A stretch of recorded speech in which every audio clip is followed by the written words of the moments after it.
അപ്പോസ്തലപ്രവൃത്തികൾ 4:12 പറയുന്നത്, മറ്റൊരുവനിലും രക്ഷയില്ല, നാം രക്ഷിക്കപ്പെടുവാൻ ആകാശത്തിൻ കീഴിൽ മനുഷ്യരുടെ ഇടയിൽ നൽകപ്പെട്ട വേറൊരു നാമവുമില്ല. ആരൊക്കെ അത് ഏറ്റു പറയും? ആകാശത്തിന്റെ കീഴിൽ മനുഷ്യരുടെ ഇടയിൽ വേറൊരു നാമം നൽകിയിട്ടില്ല. യേശു എന്ന നാമമല്ലാതെ നമ്മളെ രക്ഷിക്കുവാൻ വേറൊരു നാമത്തിന് കഴിയത്തില്ല. ആരൊക്കെ അത് ഏറ്റു പറയും?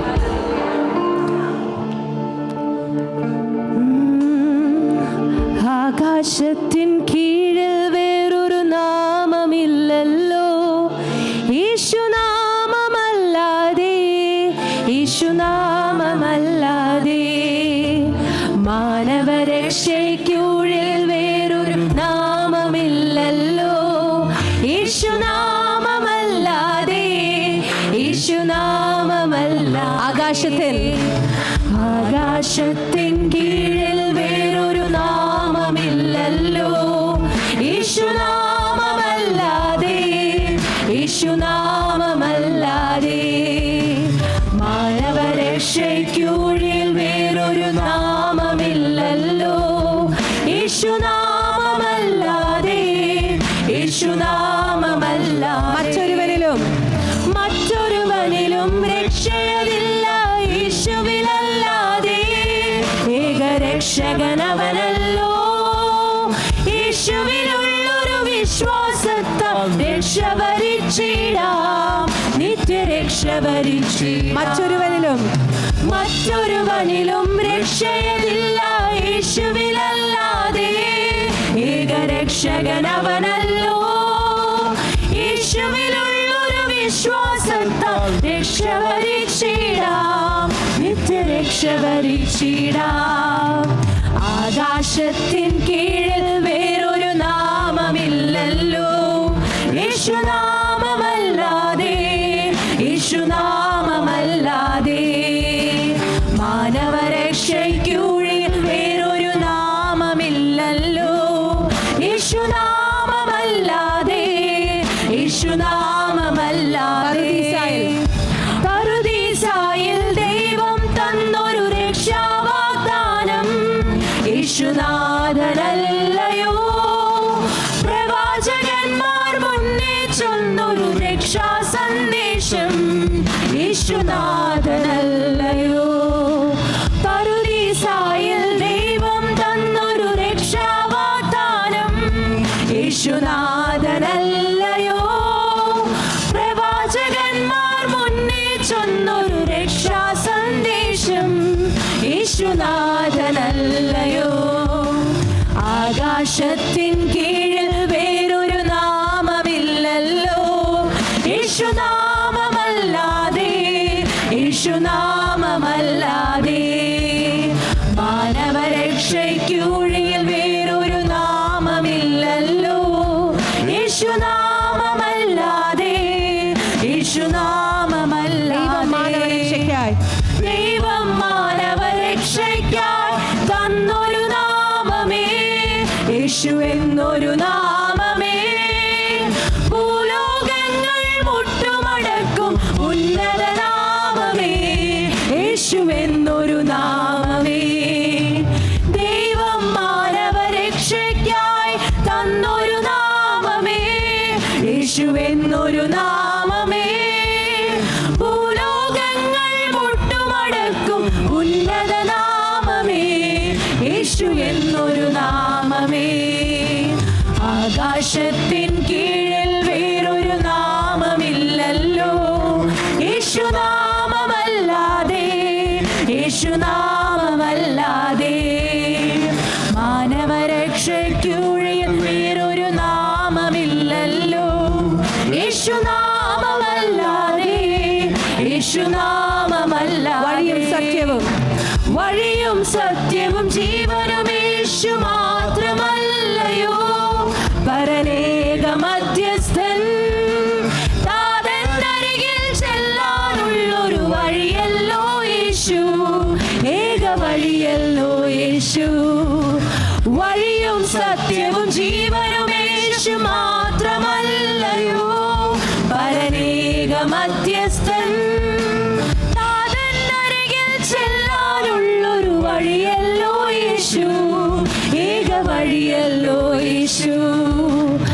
ആകാശത്തിൻ കീഴിൽ വേറൊരു നാമമില്ലല്ലോ യേശുനാമമല്ലാതെ,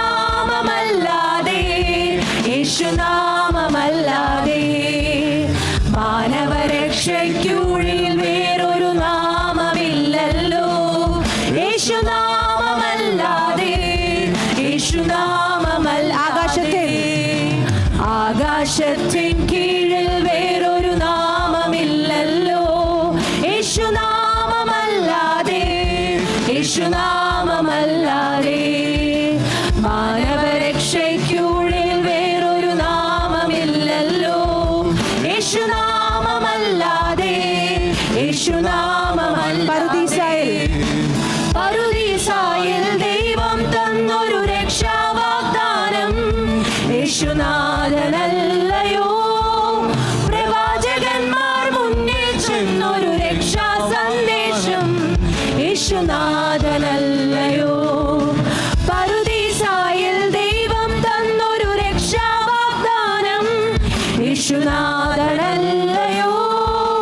പ്രവാചകന്മാർ മുന്നിൽ ചെന്നൊരു രക്ഷാ സന്ദേശം യേശുനാഥനല്ലയോ.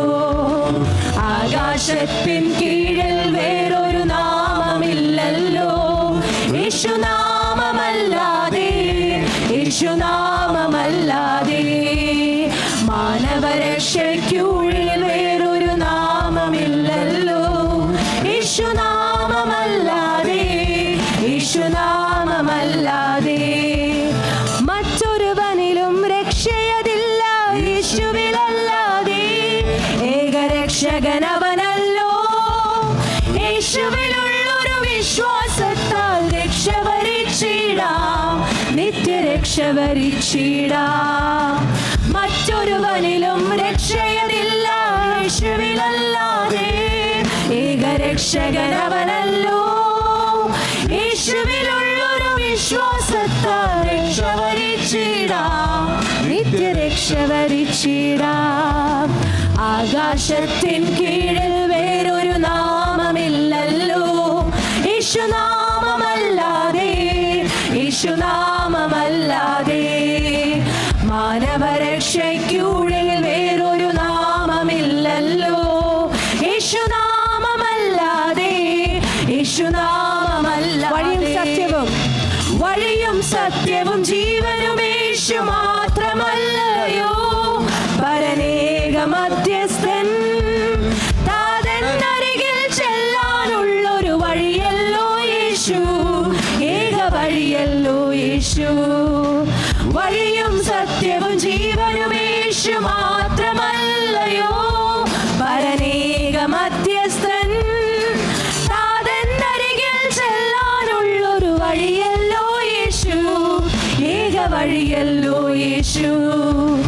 ആകാശത്തിൻ കീഴിൽ വേറൊരു നാമമില്ലല്ലോ യേശുനാമമല്ലാതെ, യേശുനാമമല്ലാതെ.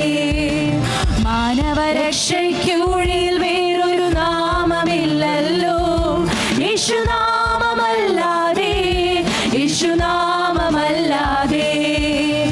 ആകാശത്തിൻ കീഴിൽ വേറൊരു നാമമില്ലല്ലോ യേശുനാമമല്ലാതെ, യേശുനാമമല്ലാതെ. മാനവരക്ഷയ്ക്കുള്ളിൽ വേറൊരു നാമമില്ലല്ലോ യേശുനാമമല്ലാതെ, യേശുനാമമല്ലാതെ. ആകാശത്തിൻ കീഴിൽ വേറൊരു നാമമില്ലല്ലോ യേശുനാമമല്ലാതെ, യേശുനാമമല്ലാതെ. മാനവരക്ഷയ്ക്കുള്ളിൽ വേറൊരു നാമമില്ലല്ലോ യേശുനാമമല്ലാതെ, യേശുനാമമല്ലാതെ. സഭ ഒരുമിച്ച് പാടിയാട്ടെ. ആകാശത്തിൻ കീഴിൽ വേറൊരു നാമമില്ലല്ലോ സഭ പാടിയാട്ടെ. മാനവ Amen. Hallelujah. യേശുനാമമല്ലാതെ ആകാശത്തിൻ കീഴിൽ ഉറപ്പോടെ പാടിയാട്ടെ. യേശുവപ്പ, അങ്ങയുടെ നാമത്തിന് തുല്യം ചൊല്ലുവാൻ വേറൊരു നാമമില്ല കർത്താവെ. ഞങ്ങളെ രക്ഷിക്കുവാൻ കർത്താവെ അങ്ങ് വന്നതിനെ ഓർത്ത് ഞങ്ങൾ നന്ദി പറയുന്നു അപ്പ. വേറൊരു നാമമില്ലല്ലോ യേശുനാമമല്ലാതെ, യേശുനാമമല്ലാതെ. അപ്പാ, അങ്ങ് ഞങ്ങളെ രക്ഷിക്കാൻ വന്നതിനെ ഓർത്ത് ഞങ്ങൾ നന്ദി പറയുന്നു കർത്താവെ. അങ്ങേക്ക് തുല്യം ചൊല്ലുവാൻ ഇന്നൊന്നുമില്ല അപ്പാ കർത്താവെ. അങ്ങ് കർത്താവെ യാഗമായി തീർന്നതിനെ ഓർത്ത് നന്ദി പറയുന്നു കർത്താവെ. എബ്രായർ 12 പറയുന്നത് പോലെ, ആകയാൽ നാമും സാക്ഷികളുടെ എത്ര വലിയൊരു സമൂഹവും നമ്മുടെ ചുറ്റും നിൽക്കുന്നത് കൊണ്ട് സകല ഭാരവും മുറുകെ പറ്റുന്ന പാപവും വിട്ട് നമുക്ക് മുൻപിൽ വെച്ചിരിക്കുന്ന ഓട്ടം സ്ഥിരതയോടെ ഓടുക. വിശ്വാസത്തിന്റെ നായകനും പൂർത്തി വരുത്തുന്നവനുമായ യേശുവിനെ നോക്കുക. തൻ്റെ മുൻപിൽ വെച്ചിരിക്കുന്ന സന്തോഷമോർത്ത് അവൻ അപമാനം അലക്ഷ്യമാക്കി ക്രൂശിനെ സഹിക്കുകയും ദൈവം സിംഹാസനത്തിന്റെ വലത്ത് ഭാഗത്ത് ഇരിക്കുകയും ചെയ്യുന്നുവല്ലോ. Hallelujah, hallelujah. ഇത് ജയത്തിന്റെ ഘോഷമല്ല ഞാൻ കേൾക്കുന്നത്. Hallelujah, hallelujah, hallelujah.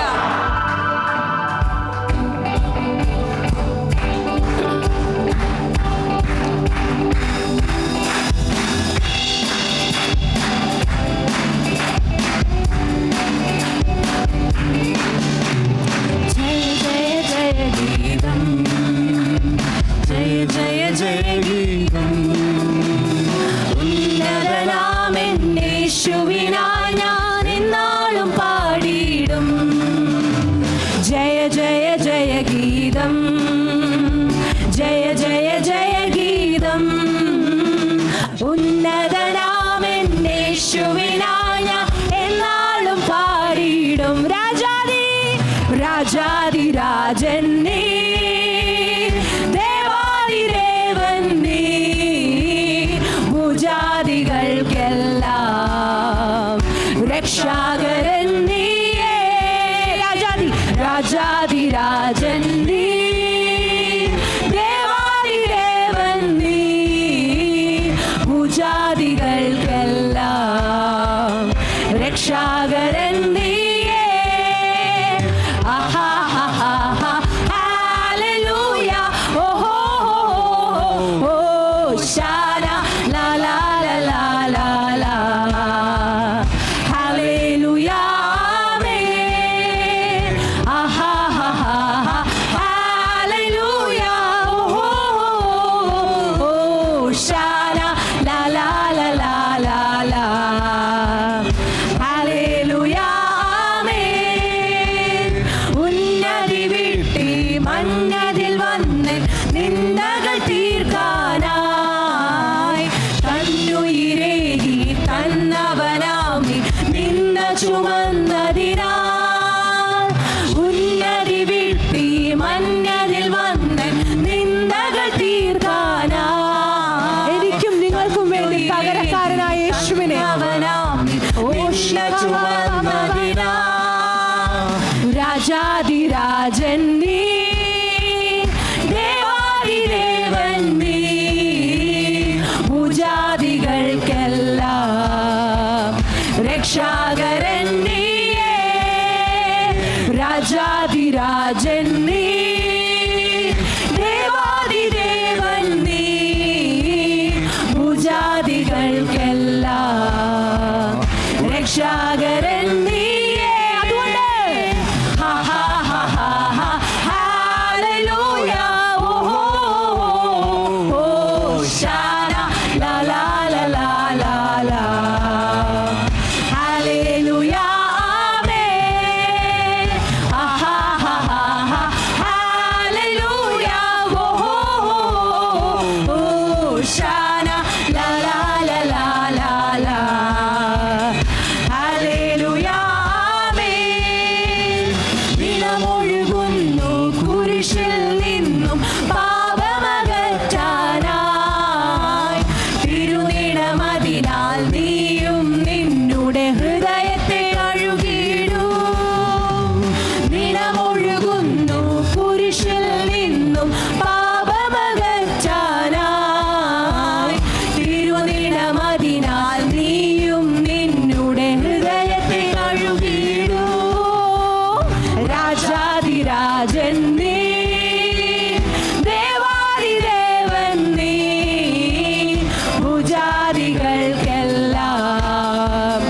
രക്ഷാകരൻ നീയേ, രാജാതിരാജൻ നീ, ദേവാദിദേവൻ നീ, ഭൂജാതികൾക്കെല്ലാം രക്ഷാകരൻ നീയേ. ആഹാ ഹാ ഹാ ഹാ ഹല്ലേലൂയ ഹോശാന ലാ ലാ ലാ ലാ ലാ ഹല്ലേലൂയ ആമേൻ. ആഹാ ഹാ ഹാ ഹാ ഹല്ലേലൂയ ഹോശാന ലാ ലാ ലാ ലാ ലാ ഹല്ലേലൂയ. ഉന്നതി വിട്ടി മണ്ണിൽ വന്ന് നിന്നകൾ തീർക്കാനായി തന്നുയിരേകി തന്നവനാമി നിന്ന ചുമന്നതിനാൽ. ഉന്നതി വിട്ടി മണ്ണിൽ വന്ന് നിന്നകൾ തീർക്കാനായി തന്നുയിരേകി തന്നവനാമി നിന്ന ചുമന്നതിനാൽ. രാജാതിരാജൻ നീ, ദേവാദിദേവൻ നീ, ഭൂജാതികൾക്കെല്ലാം രക്ഷാകരൻ നീയേ, രാജാതിരാജൻ നീ, ദേവാദിദേവൻ നീ, ഭൂജാതികൾക്കെല്ലാം രക്ഷാകരൻ നീയേ. ആഹാ ഹാ ഹാ ഹല്ലേലൂയ ഹോശാന ലാ ലാ ലാ ലാ ലാ ഹല്ലേലൂയ ആമേൻ. ആഹാ ഹാ ഹാ ഹല്ലേലൂയ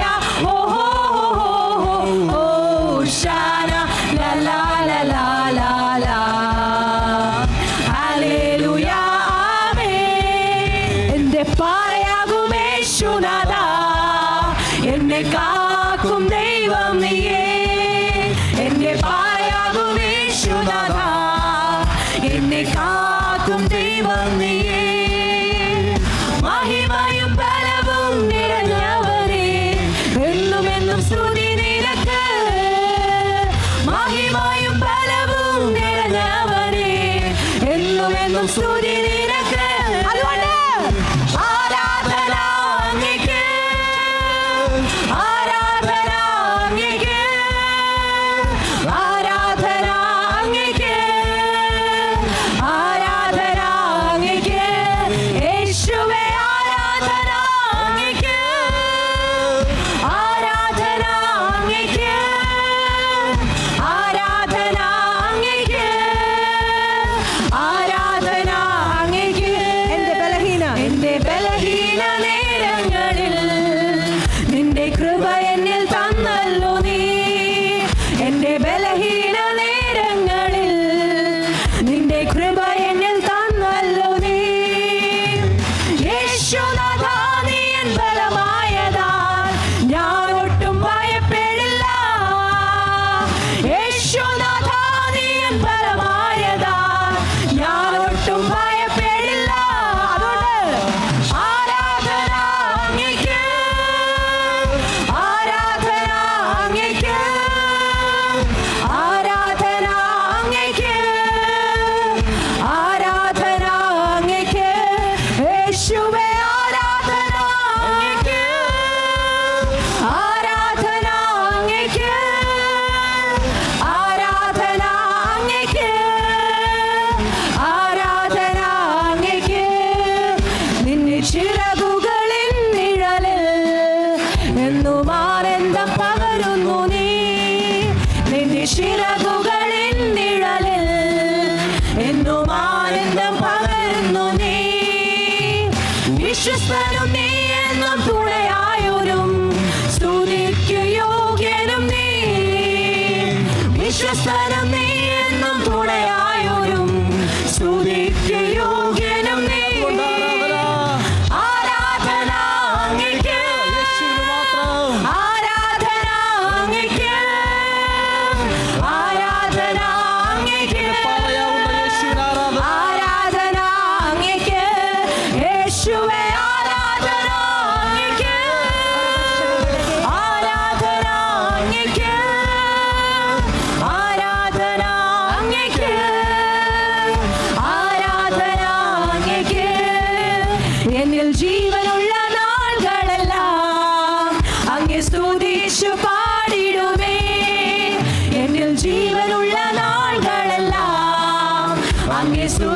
സ്തുതിച്ചു പാടിടുമേ. നാഥാ നീ ചെയ്ത നന്മകളെ എന്നാളും സ്തുതിച്ചിടുമേ. നാഥാ നീ ചെയ്ത നന്മകളെ എന്നാളും സ്തുതിച്ചിടുമേ. ആരാധന അങ്ങേക്ക്, ആരാധന അങ്ങേക്ക്, ആരാധന അങ്ങേക്ക്, ആരാധന അങ്ങേക്ക് യേശുവേ. ആരാധന അങ്ങേക്ക്, ആരാധന അങ്ങേക്ക്, ആരാധന അങ്ങേക്ക്, ആരാധന അങ്ങേക്ക് യേശുവേ. ആരാധന അങ്ങേക്ക്, ആരാധന അങ്ങേക്ക്, ആരാധന അങ്ങേക്ക്, ആരാധന അങ്ങേക്ക് യേശുവേ. ആരാധന അങ്ങേക്ക്, ആരാധന അങ്ങേക്ക്, ആരാധന അങ്ങേക്ക്, ആരാധന അങ്ങേക്ക് യേശുവേ.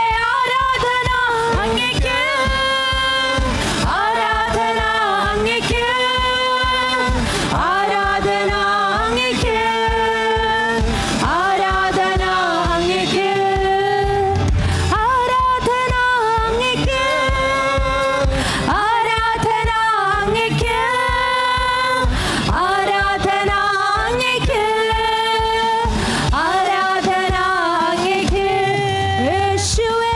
ആരാധന, ആരാധന അങ്ങേക്ക്, ആരാധന അങ്ങേക്ക്, ആരാധന അങ്ങേക്ക് യേശുവേ. ആരാധന അങ്ങേക്ക്, ആരാധന അങ്ങേക്ക്, അങ്ങേക്ക് മാത്രം ആരാധന, ആരാധന അങ്ങേക്ക്, ആരാധന അങ്ങേക്ക്. അപ്പാ അങ്ങേക്ക് മാത്രം ആരാധന കർത്താവേ. അങ്ങയുടെ നാമം എത്ര ഉന്നതമാകുന്നു ഞങ്ങൾ തിരിച്ചറിയുന്നു അപ്പാ. കർത്താവേ, അങ്ങയുടെ കർത്താവേ സാന്നിധ്യത്താൽ ഞങ്ങളെ നിറയ്ക്കുന്നതിനെ ഓർത്ത് നന്ദി പറയുന്നു. പരിശുദ്ധാത്മാവേ, അങ്ങയുടെ ശക്തി പകരണമേ എന്ന് പ്രാർത്ഥിക്കുന്നു കർത്താവേ. പരിശുദ്ധാത്മാവേ, അങ്ങ് ഞങ്ങളിന്ന് നിയന്ത്രിക്കണമേ എന്ന് പ്രാർത്ഥിക്കുന്നു കർത്താവേ. യേശുവേ കർത്താവേ, എല്ലാറ്റിലും മേലായ നാമം അങ്ങയുടെ നാമം മാത്രമാകുന്നു കർത്താവേ. എല്ലാ മുഴങ്കാലും മടങ്ങും എൻ്റെ യേശുവിൻ്റെ നാമത്തിൽ. എല്ലാ മുഴങ്കാലും മടങ്ങും കർത്താവേ. കർത്താവേ, എല്ലാ നാവും പാടും കർത്താവേ യേശു മാത്രമെന്ന് കർത്താവേ.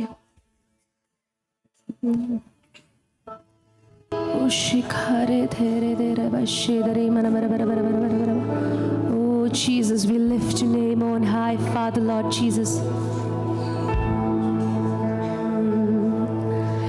എല്ലാറ്റിലും മേലായി ഒരേ ഒരു നാമം, എല്ലാ മുഴങ്കാലും മടങ്ങിയിടും നാമം. എല്ലാ നാവും പാടും യേശുവിൻ നാമം. ഒപ്പം പറഞ്ഞിടാൻ ഇണയില്ല നാമം. എല്ലാ മുഴങ്കാലും, എല്ലാ മുഴങ്കാലും മടങ്ങിയിടും എല്ലാ നാമം പാടുന്ന നാമം. എല്ലാ മുഴങ്കാലും, എല്ലാ മുഴങ്കാലും മടങ്ങിയിടും നാമം. എല്ലാ നാവും പാടിയിടും നാമം. അത്ഭുതമായ നാമമേ, അതിശയമായ നാമമേ, ആശ്ചര്യമായ നാമമേ, അധികാരമുള്ള നാമമേ. അത്ഭുതമായ നാമമേ, അതിശയമായ നാമമേ, ആശ്ചര്യമായ നാമമേ, അധികാരമുള്ള നാമമേ. പതിനായിരങ്ങളിൽ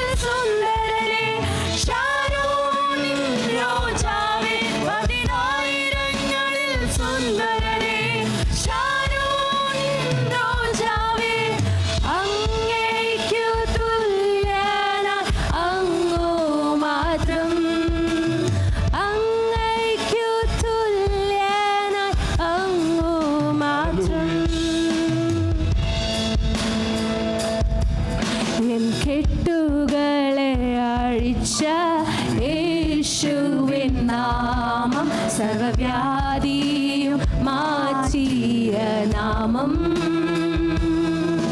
എൻ ഭയമെല്ലാം മാറ്റി യേശുവിൻ നാമം എന്നെ ശക്തനായി മാറ്റുന്ന നാമം.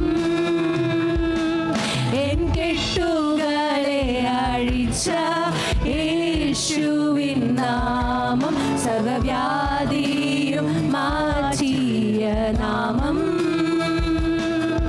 എൻ ഭയമെല്ലാം മാറ്റി യേശുവിൻ നാമം എന്നെ ശക്തനായി മാറ്റുന്ന നാമം. അത്ഭുതമായ നാമമേ, അതിശയമായ നാമമേ, ആശ്ചര്യമായ നാമമേ, അധികാരമുള്ള നാമമേ. അത്ഭുതമായ നാമമേ, അതിശയമായ നാമമേ, ആശ്ചര്യമായ നാമമേ, അധികാരമുള്ള നാമമേ. പതിനായിരങ്ങളിൽ സുന്ദരനേ, ശാരോണിൻ റോജാവേ, പതിനായിരങ്ങളിൽ സുന്ദരനേ, ശാരോണിൻ റോജാവേ. അങ്ങേക്കു തുല്യനായ അങ്ങു മാത്രം, അങ്ങേക്കു തുല്യനായ അങ്ങു മാത്രം. അപ്പ അങ്ങേക്ക് തുല്യമായി കർത്താവെ അങ്ങ് മാത്രമേ ഉള്ളൂ കർത്താവെ. കർത്താവെ വേറെ ആരും കർത്താവെ ആരാധിക്കുന്നു കർത്താവെ. ഇന്ന് കർത്താവെ അങ്ങേക്ക് തുല്യം ചൊല്ലുവാൻ വേറെ ആരുമില്ലല്ലോ കർത്താവെ. അത്ഭുതമായ നാമമേ, അതിശയമായ നാമമേ, ആശ്ചര്യമായ നാമമേ, അധികാരമുള്ള നാമമേ. അത്ഭുതമായ നാമമേ, അതിശയമായ നാമമേ, ആശ്ചര്യമായ നാമമേ, അധികാരമുള്ള നാമമേ.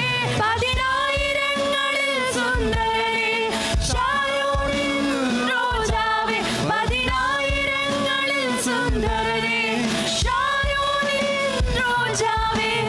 അങ്ങേക്കു തുല്യനായ അങ്ങു മാത്രം, അങ്ങേക്കു തുല്യനായ അങ്ങു മാത്രം, അങ്ങേക്കു തുല്യനായ അങ്ങു മാത്രം, അങ്ങേക്കു തുല്യനായ അങ്ങു മാത്രം. സഭ ഒരുമിച്ച് പാടിയാട്ടെ. അങ്ങേക്കു തുല്യനായ അങ്ങു,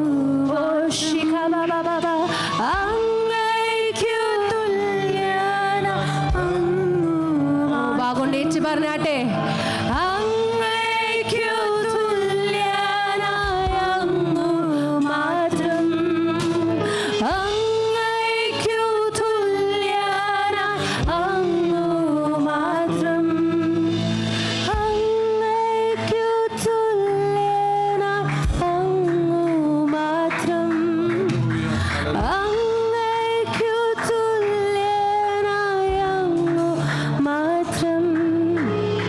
ഞാനാകുന്നവൻ ഞാനാകുന്നു എന്ന് പറഞ്ഞ എൻ്റെ ദൈവമേ, അങ്ങേക്ക് തുല്യം ചൊല്ലുവാൻ ഇന്ന് ആരുമില്ലല്ലോ കർത്താവേശുവേ. കർത്താവെ, അങ്ങനെ വിളിക്കുന്നതിനെ ഓർത്ത് നന്ദി പറയുന്നു. വിളിച്ച വിളിയുടെ വലിപ്പത്തെ കർത്താവെ എന്നിൽ നിന്ന് ഗ്രഹിപ്പിക്കണമേ എന്ന് പ്രാർത്ഥിക്കുന്നു. അതിലുള്ളൊരു പരിജ്ഞാനം എനിക്ക് നൽകണമേ എന്ന് പ്രാർത്ഥിക്കുന്നു. കർത്താവെ, ഇന്ന് ഞങ്ങളുടെ പ്രാർത്ഥനകളെ കേൾക്കുന്ന ഞങ്ങളുടെ നല്ല സ്വർഗത്തിലെ അപ്പനെ കർത്താവെ, വിളിച്ച വിളിക്കൊത്തവണ്ണം ഞങ്ങൾക്ക് ഓടുവാൻ കർത്താവെ ഞങ്ങളുടെ കരങ്ങളെ ആത്മീയമായി ഞങ്ങളെ ബലപ്പെടുത്തണമേ എന്ന് പ്രാർത്ഥിക്കുന്നു.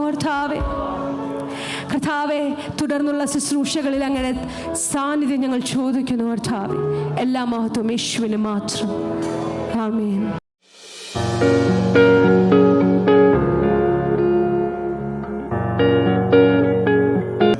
യാക്കോബ് അപ്പോസ്തലൻ എഴുതിയ 3-ാം അധ്യായം അതിൻ്റെ 2 മുതൽ 11 വരെ വാക്യങ്ങൾ. നാം എല്ലാവരിലും പലതിലും തെറ്റിപ്പോകുന്നു. ഒരുത്തൻ വാക്കിൽ തെറ്റാതിരുന്നാൽ അവൻ ശരീരത്തെ മുഴുവനും കടിഞ്ഞാനെടുത്ത് നടത്തുവാൻ ശക്തനായി സൽഗുണപൂർത്തിയുള്ള പുരുഷനാകുന്നു. കുതിരയെ അധീനമാക്കുവാൻ വായിൽ കടിഞ്ഞാനിട്ട് അതിൻ്റെ ശരീരം മുഴുവൻ തിരിക്കുന്നുവല്ലോ. കപ്പലും എത്ര വലുതായാലും കൊടുങ്കാറ്റടിച്ച് ഓടുന്നതായാലും അമരക്കാരൻ ഏറ്റവും ചെറിയ ചുക്കാൻ കൊണ്ട് തനിക്ക് ബോധിച്ച ദിക്കിലേക്ക് തിരിക്കുന്നു. അങ്ങനെ തന്നെ നാവും ചെറിയ അവയവമെങ്കിലും വളരെ വമ്പ് പറയുന്നു. കുറഞ്ഞ തീ എത്ര വലിയ കാട് കത്തിക്കുന്നു. നാവും ഒരു തീ തന്നെ. അത് നമ്മുടെ അംഗങ്ങളുടെ കൂട്ടത്തിൽ അനീതി ലോകമായി ദേഹത്തെ മുഴുവൻ മലിനമാക്കി ജീവചക്രത്തിന് തീ കൊളുത്തുകയും നരകത്താൽ അതിന് തീ പിടിക്കുകയും ചെയ്യുന്നു. മൃഗം, പക്ഷി, ഇഴജാതി, ജലജന്തു ഈ വക എല്ലാം മനുഷ്യജാതിയോട് മെരുങ്ങിയിരിക്കുന്നു. നാവിനെയോ മനുഷ്യർക്കാർക്കും മെരിക്കാവതല്ല. അത് അടങ്ങാത്ത ദോഷം, മരണകരമായ വിഷം നിറഞ്ഞത്. അതിനാൽ നാം കർത്താവും പിതാവുമായവനെ സ്തുതിക്കുന്നു. ദൈവത്തിൻ്റെ സാദൃശ്യത്തിൽ ഉണ്ടായ മനുഷ്യരെ അതിനാൽ ശപിക്കുന്നു. ഒരു വായിൽ നിന്ന് തന്നെ സ്തോത്രവും ശാപവും പുറപ്പെടുന്നു. സഹോദരന്മാരെ, ഇങ്ങനെ ആയിരിക്കുന്നത് യോഗ്യമല്ല. ഉറവിൻ്റെ ഒരേ ദ്വാരത്തിൽ നിന്നും മധുരവും കയ്പുള്ള വെള്ളം പുറപ്പെട്ടു വരുമോ? സഹോദരന്മാരെ, അത്തിവൃക്ഷം ഒലിവഴവും മുന്തിരിവള്ളി അത്തിപ്പഴവും കായ്ക്കുമോ? ഉപ്പുറയിൽ നിന്നും മധുരമുള്ള വെള്ളം പുറപ്പെടുകയുമില്ല. ഹല്ലേലൂയ. യാക്കോബ് അപ്പോസ്തലൻ ദൈവസഭയോട് നാവിൻ്റെയും വാക്കുകളുടെയും ഉപയോഗത്തെക്കുറിച്ച് ദൈവസഭയെ ഓർമ്മിപ്പിക്കുകയാണ്. ഒരുവൻ, നമ്മളെല്ലാവരും പലതിലും തെറ്റിപ്പോകുന്നുണ്ട്. എന്നാൽ ഒരുവൻ വാക്കിൽ തെറ്റാതിരുന്നാൽ അവൻ തൻ്റെ ശരീരത്തെ മുഴുവനും കടിഞ്ഞാട് നടത്തുവാൻ ശക്തിയുള്ള സൽഗുണപൂർത്തിലനാകുന്നു. വാക്കിലും നാവിലും തെറ്റാതെ നമ്മെ തന്നെ സൂക്ഷിക്കുമെങ്കിൽ നമുക്ക് എന്ത് ചെയ്യാൻ പറ്റും? ഒരു സൽഗുണപൂർത്തിയുള്ളവനായി നമ്മുടെ പല തെറ്റിപ്പോയിൽ നിന്നും നമുക്ക് മടങ്ങി വന്നുകൊണ്ട് സൽഗുണപൂർത്തിയുള്ളവനായി ജീവിക്കുവാൻ സാധിക്കുമെന്ന് നമ്മളോട് ദൈവവചനം ഓർമ്മിപ്പിക്കുകയാണ്. എങ്ങനെയാണ്? നാവിലും വാക്കിലും നാവിലെയും നമ്മളെ സൂക്ഷിച്ചാൽ നമ്മൾക്ക് എന്ത് ചെയ്യാൻ പറ്റും? സൽഗുണപൂർത്തിയുള്ളവനായി പല തെറ്റിലും അങ്ങ് പോകുന്നുവെങ്കിലും മടങ്ങി വന്ന് ആ പരിശുദ്ധാത്മാവിൻ്റെ സ്വരം കേട്ട് ജീവിക്കുന്നവരായി തീരുവാനായിട്ട് സാധിക്കും. അല്ലെങ്കിലോ ആ നാവിനെ കുറിച്ച് ഇപ്പോഴാണ് പറയുന്നു, നാവ് വമ്പ് പറയുന്നതാണ്. നാവ് ഒരു തീയാണ്, അതിന് ജീവചക്രത്തിന് തീ കൊളുത്തുന്നതാണ്. ഹല്ലേലൂയ. നാവും ഒരു തീ തന്നെ. അത് നമ്മുടെ അംഗങ്ങളുടെ കൂട്ടത്തിൽ അനീതി ലോകമായി ദേഹത്തെ മുഴുവൻ മലിനമാക്കുവാൻ കഴിയുന്നതാണ്. ഹല്ലേലൂയ. നമ്മുടെ നാവിൽ നിന്ന് വരുന്ന ഓരോ വാക്കും, നമ്മുടെ നാവും നമ്മൾ സൂക്ഷിച്ചില്ലെങ്കിൽ നമ്മുടെ അംഗങ്ങളുടെ കൂട്ടത്തിൽ, അത് സഭയിലായാലും കുടുംബങ്ങളിലായാലും നമ്മുടെ ജോലി സ്ഥലങ്ങളിലോ നമ്മുടെ കൂട്ടായ്മകളിലായാലും ദേഹത്തെ മുഴുവൻ മലിനമാക്കുവാൻ കഴിയുന്നതാണ്. മാത്രമല്ല, അത് മലിനമാക്കി ജീവചക്രത്തിന് തീ കൊളുത്തും. നമ്മുടെ വായിലെ നാവ്, നമ്മുടെ വായിൽ വരുന്ന വാക്ക് അംഗങ്ങളുടെ കൂട്ടത്തിൽ അനീതി ലോകമായി എന്ത് മലിനമാക്കുന്നു, തീ കൊളുത്തുകയും ചെയ്യുന്നു. എന്നാൽ മറ്റൊരു കാര്യം ഇവിടെ സംഭവിക്കുന്നു. നമ്മുടെ നാവ് കൊണ്ട് നമ്മൾ കൊളുത്തുന്ന തീ, പക്ഷെ അത് കത്തിപ്പടരുന്നത്, മറ്റൊരു വാക്ക് പറഞ്ഞിരിക്കുന്നു, നരകത്താൽ അതിന് തീ പിടിക്കുകയും ചെയ്യുന്നു. ഹല്ലേലൂയ. വളരെ സൂക്ഷിക്കേണ്ട ഒരു വാക്കാണ്. നമ്മൾ നാവ് കൊണ്ട് പറയുന്ന വാക്കുകൾ, നമ്മൾ നാവ് കൊണ്ട് പറയുന്ന ചില മലിനവാക്കുകളൊക്കെ എന്ത് സംഭവിക്കും? ദേഹത്തെ മുഴുവൻ, നമ്മുടെ ഭവനങ്ങളിലും നമ്മുടെ സഭയിലും നമ്മുടെ കൂട്ടായ്മകളിലും ആ മൊത്തം സമൂഹത്തെ, മൊത്തം കൂട്ടായ്മയെ മലിനമാക്കുക മാത്രമല്ല, അതിന് തീ കൊടുക്കുകയും ചെയ്യുമ്പോൾ നരകം, പിശാച് അതിനെ എന്ത് ചെയ്യും? ഏറ്റെടുത്തുകൊണ്ട് അതിനെ കത്തിക്കുകയും ചെയ്യും. നാവ് കൊണ്ട് ഒരു പറയുന്ന വാക്കുകൾ, നാവ് കൊണ്ട് പറയുന്ന ഓരോ കാര്യങ്ങൾ നരകവും ശ്രദ്ധിക്കുന്നുണ്ട്, ദൈവം മാത്രമല്ല. ഹല്ലേലൂയ. നരകം ശ്രദ്ധിച്ച് അവനെവിടെയെങ്കിലും ഇടപെടുവാൻ സാധിക്കുമെങ്കിൽ ആ തീ ഒന്ന് കൊളുത്തിക്കഴിഞ്ഞാൽ കത്തിക്കാൻ അവൻ തയ്യാറാകും. അതുകൊണ്ട് അപ്പോസ്തലൻ പറയുക, നിങ്ങൾ എന്ത് ചെയ്യുന്നു? നാവിനെ സൂക്ഷിക്കണം. അതാർക്കും മെരിക്കുവാൻ കഴിയുന്നതല്ല. നമ്മളെ കൊണ്ട് നാവിനെ മെരിക്കുവാൻ കഴിയുന്നതല്ല. എന്നാൽ നമ്മുടെ നാവിനെ മെരിക്കുവാൻ കഴിയുന്ന ഒരാളുണ്ട്. അതാണ് പരിശുദ്ധാത്മാവ്. ഹല്ലേലൂയ. നമ്മുടെ നാവിനെ, നമ്മുടെ വാക്കുകളെ നമ്മുടെ പരിശുദ്ധാത്മാവിന്റെ കരങ്ങളിലേക്ക് കൊടുക്കുകയാണെങ്കിൽ നമ്മുടെ നാവിനെ മെരിക്കുവാൻ അവന് കഴിയും. ഹല്ലേലൂയ. അത് പറഞ്ഞു തീർക്കുകയാണ്. മരണകരമായ ദോഷം നിറഞ്ഞതാണ്. അതിനാൽ നാം കർത്താവും പിതാവുമാനെ സ്തുതിക്കുന്നു, ദൈവത്തിൻ്റെ സാദൃശ്യത്തിലുണ്ടായ മനുഷ്യനെ ശപിക്കുന്നു. ഒരേ വായിൽ തന്നെ സ്തോത്രവും ശാപവും പുറപ്പെടുന്നു. സഹോദരന്മാരെ, ഇങ്ങനെ ആയിരിക്കുന്നത് യോഗ്യമല്ല. ജീവന്റെ ഉറവിടമായ യേശു ക്രിസ്തു നമ്മുടെ ഉള്ളിൽ വസിക്കുന്നെങ്കിൽ, പരിശുദ്ധാത്മാവ് നമ്മളെ വഴി നടത്തുന്നുവെങ്കിൽ എന്തു വരാൻ പാടില്ല? ഉറവിൽ നിന്നും മധുരമുള്ളത് മാത്രമേ വരുവാൻ പാടുള്ളൂ. അങ്ങനെ അല്ലാത്ത കയ്പും ഉപ്പും നിറഞ്ഞത് വരുന്നെങ്കിൽ നമ്മൾ ഓരോരുത്തരും നമ്മുടെ ഹൃദയത്തെ ശോധന ചെയ്യണം. ഹല്ലേലൂയ. ഇങ്ങനെ ആയിരിക്കുന്നത് സഹോദരന്മാരെ, ഇങ്ങനെ ആയിരിക്കുന്നത് യോഗ്യമല്ല. ഉറവിന്റെ ഒരേ ദ്വാരത്തിൽ നിന്നും മധുരവും കയ്പും പുറപ്പെട്ടു വരാൻ പാടില്ല. അത് സഹോദരന്മാർക്ക് യോഗ്യമല്ല. അങ്ങനെ വന്നാൽ അത് തീ പിടിപ്പിക്കുകയും നരകത്തലതിനെ തീ പിടിച്ച് അംഗങ്ങളുടെ എല്ലാം മലിനമായി തീരുകയും ചെയ്യും. ഹല്ലേലൂയ. നമ്മളിന്ന് കർത്താവിൻ്റെ നമുക്ക് വേണ്ടി മരിച്ച കർത്താവിനെ നമ്മൾ ഓർക്കുമ്പോൾ, ക്രൂശിനെ ഓർക്കുമ്പോൾ, നമ്മുടെ ഹൃദയത്തിൽ നിറഞ്ഞിരിക്കുന്നത്, നമ്മുടെ വായിൽ നിന്നും വരുന്നത് നമ്മൾ ഓരോരുത്തരും ഓരോ ദിവസവും ശോധന ചെയ്യേണ്ടതാണ്. ജീവനുള്ള വാക്കുകൾ സ്വർഗം ശ്രദ്ധിക്കുമെങ്കിൽ കയ്പിൻ്റെയും മുപ്പിൻ്റെയും ഉറവിടം ശ്രദ്ധിച്ചു കൊണ്ടിരിക്കുന്ന നരകവുമുണ്ട് എന്നുള്ള കാര്യം നമ്മൾ മറന്നു പോകരുത്. അതിനാണ് എഫേസ്യ ലേഖനത്തിൽ അതിനെ 4:20 പറയുന്നു, കേൾക്കുന്നവർക്ക് കൃപ ലഭിക്കേണ്ടതിന് ആവശ്യം പോലെ ആത്മിക വർധനയ്ക്കായി നല്ല വാക്കല്ലാതെ ആകാത്തതൊന്നും നിങ്ങളുടെ വായിൽ നിന്നും വന്ന് പോകരുത്.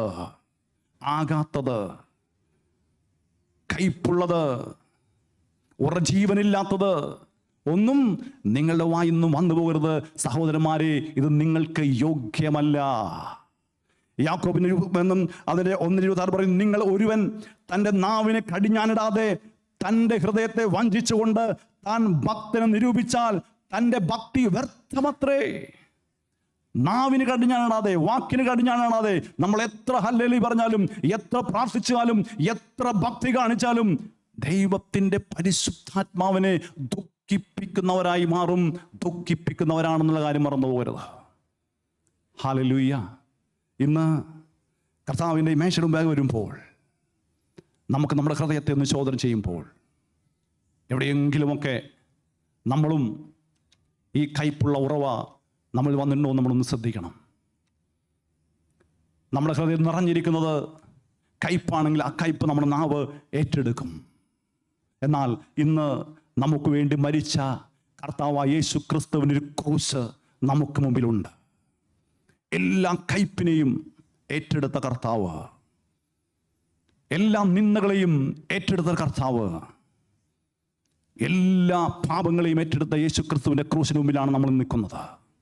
നമ്മുടെ ഉള്ളിൽ വന്നിട്ടുള്ള കയ്പുകൾ ഉണ്ടെങ്കിൽ അതിനെ പുറത്തേക്ക് വരാതെ, കർത്താവേ, എൻ്റെ ഉള്ളിൽ കയ്പുണ്ട്, എൻ്റെ ഉള്ളിൽ വിദ്വേഷമുണ്ട്, അത് പലപ്പോഴും നാവിലൂടെ പുറത്തു വരുന്നു, എന്നാൽ ഞാനത് ക്രൂശിലേക്ക് തരികയാണ്. ആ ക്രൂശ് ക്രിസ്തു അത് ഏറ്റെടുക്കും. ഹല്ലേലൂയ. നമ്മുടെ പാപങ്ങളെ മാത്രമല്ല, ആ നിന്ദകളെയും നമുക്ക് വന്നിരുന്ന പരിഹാസങ്ങളെയും നമുക്ക് വന്നിരിക്കുന്ന തിക്താനുഭവങ്ങളിൽ നിന്നും വരുന്ന നാവ് നമ്മൾ ഉപയോഗിക്കുന്ന ആ തിക്താനെല്ലാം നമ്മുടെ കർത്താവിൻ്റെ ക്രൂശിൽ ഏറ്റെടുക്കാൻ നമ്മുടെ കർത്താവ് യേശു ക്രിസ്തു ഇന്നും നമുക്ക് ജീവിക്കുകയാണ്. ഹല്ലേലൂയ. ഒരു വാക്ക് നിങ്ങളൊന്ന് ഇന്ന് പറയുകയാണെങ്കിൽ, കർത്താവേ, ഇന്ന കാര്യങ്ങൾ കൊണ്ട്, എൻ്റെ ഹൃദയത്തിൽ വന്ന കയ്പുകൾ കൊണ്ട്, ചില തിക്താനുഭവങ്ങൾ കൊണ്ട്, നിന്ദകൾ കൊണ്ട്, പരിഹാസങ്ങളെ കൊണ്ട് എൻ്റെ നാവിൽ നിന്നും ചില കാര്യങ്ങൾ വന്നുപോയി. അത് അനേകരെ, ചിലരെ മലിനമാക്കിയിട്ടുണ്ട്. ചില അതിനെ നരകത്താൽ അത് തീ കൊടുക്കുവാൻ തയ്യാറായിട്ടുണ്ട്. എന്നാൽ ഞാൻ മടങ്ങി വരാൻ തയ്യാറാണ്. പരിശുദ്ധാത്മാവേ, എൻ്റെ നാവിനെ സൂക്ഷിക്കണമേ. പരിജ്ഞാനം മാത്രം പറയുവാൻ, ആത്മീയത നിനക്ക് നല്ലത് മാത്രം പറയുവാൻ എൻ്റെ കർത്താവ് ഞാൻ ഏൽപ്പിച്ചതെന്ന് പറയുമ്പോൾ അത് സ്വർഗമേറ്റെടുക്കും. ആ ക്രൂശിൽ ഏൽപ്പിക്കുമ്പോൾ അത് സ്വർഗമേറ്റെടുക്കുകയാണ്. നമുക്കിന്ന് കണ്ണുകളെ നടക്കാം. ഒരു നിമിഷം കൂടി നമ്മുടെ ഹൃദയങ്ങളൊന്ന് പരിശോധിക്കാം. എവിടെയെങ്കിലും നല്ലതല്ലാത്ത വാക്കുകൾ നമ്മുടെ കുടുംബങ്ങളിലോ സഭയിലോ ഹൗസ് ചർച്ചുകളിലോ കൂട്ടായ്മകളോ ജോലി സ്ഥലങ്ങളിലോ എവിടെയെങ്കിലും നമ്മുടെ ജീവിതത്തിൻ്റെ ഭാഗമായിട്ട് നമ്മൾ തീ കൊളുത്തുന്നവരായി തീർന്നിട്ടുണ്ടെങ്കിൽ ഇന്ന് ആ ക്രൂസിലേക്ക് അത് സമർപ്പിക്കാമോ? ഹല്ലേലൂയ. കർത്താവേ, ഇന്നിന്ന സ്ഥലങ്ങളിൽ ചില വേളകളിലൊക്കെ നാവിൽ നിന്ന് അരുതാത്ത വന്നു പോയിട്ടുണ്ട്. നല്ല വാക്കല്ലാത്ത കാര്യങ്ങൾ ചിലത് വന്നു പോയിട്ടുണ്ട്. ചില പിറുപിറുപ്പുകൾ, ചില കുറ്റപ്പെടുത്തലുകൾ, ചില പരിഹാസങ്ങൾ, ഇതൊക്കെ വന്നു പോയിട്ടുണ്ടെങ്കിൽ ഒന്ന് ഏൽപ്പിക്കാമോ? കാൽവരി ക്രൂശിലേക്ക് ആ കർത്താവ് യേശു ഏറ്റെടുക്കുവാൻ തയ്യാറാണ്. ഒന്ന് മടങ്ങി വരുവാൻ തയ്യാറാകുമോ? ഇനി എൻ്റെ നാവ് പരിശുദ്ധാത്മാവേ, നീ തരുന്ന വാക്കുകൾക്ക് മാത്രം പറയുവാൻ ഞാൻ തയ്യാറാണ്, എന്നെ സഹായിക്കണമെന്ന് പറയാമോ? നമുക്കൊരു നിമിഷം മൗനമായിട്ട് കർത്താവിനോട് പറയാം.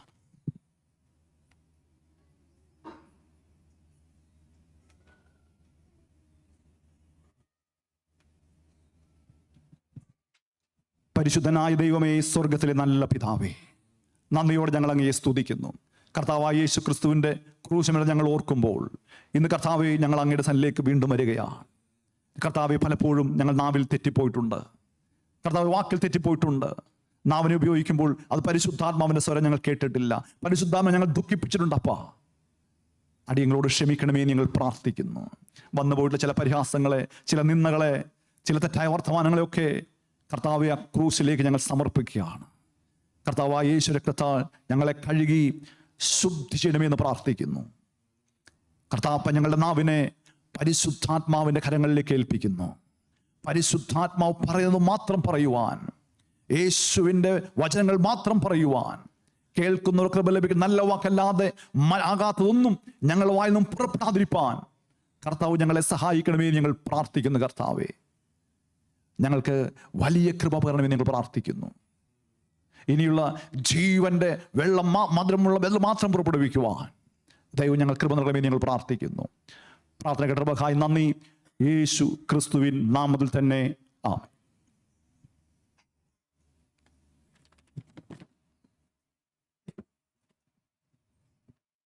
കർത്താവായ യേശുവിനെ കാണിച്ചു കൊടുത്ത രാത്രിയിൽ അവൻ അപ്പമെടുത്ത് സ്തോത്രം ചൊല്ലി നുറുക്കി, ഇത് നിങ്ങൾക്ക് വേണ്ടി എൻ്റെ ശരീരൻ്റെ ഓർമ്മയ്ക്കായി ഇത് ചെയ്യുമെന്ന് പറഞ്ഞു. അവൻ അതിനെ താഴെ കഴിഞ്ഞ ശേഷം അവൻ പാനപാത്രം എടുത്തു. ഈ പാനപാത്രം എൻ്റെ രക്തത്തിൽ പുതിയ നിയമമാകുന്നു. ഇത് കുടിക്കുമ്പോഴൊക്കെ എൻ്റെ ഓർമ്മയ്ക്കായി ചെയ്യുവിൻ. അങ്ങനെ നിങ്ങൾ ഈ അപ്പം തിന്നുകയും പാനപാത്രം കുടിക്കുകയും ചെയ്യുമ്പോഴൊക്കെയും കർത്താവ് വരുവോളം അവൻ്റെ മരണത്തെ പ്രസ്താവിക്കുന്നു. അതുകൊണ്ട് അയോഗ്യമായി അപ്പം തിന്നുകയോ കർത്താവിൻ്റെ പാനപാത്രം കുടിക്കുകയോ ചെയ്തതിനെല്ലാം കർത്താവിൻ്റെ ശരീരവും രക്തവും സംബന്ധിച്ച് കുറ്റക്കാരനാകും.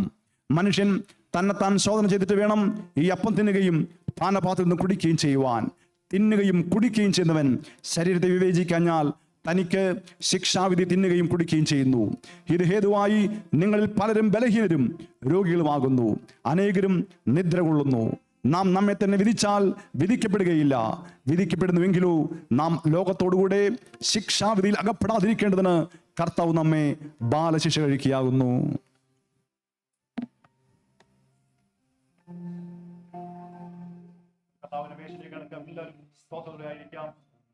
കർത്താവായ യേശുവിനെ കാണിച്ച രാത്രിയിൽ അവൻ അപ്പമെടുത്ത് സ്തോത്രം ചൊല്ലി നുറുക്കി, ഇത് നിങ്ങൾക്ക് വീണ്ടും ശരീരം ഓർമ്മയ്ക്കായി ചെയ്യുമെന്ന് പറഞ്ഞു. അപ്രകാരം പാനപാത്രം എടുത്തു. ഇത് എന്റെ രക്തത്തിൽ പുതിയ നിയമമാകുന്നു. ഇത് കുടിക്കുമ്പോൾ എന്റെ ഓർമ്മയ്ക്കായി ചെയ്യുമെന്ന് പറഞ്ഞു.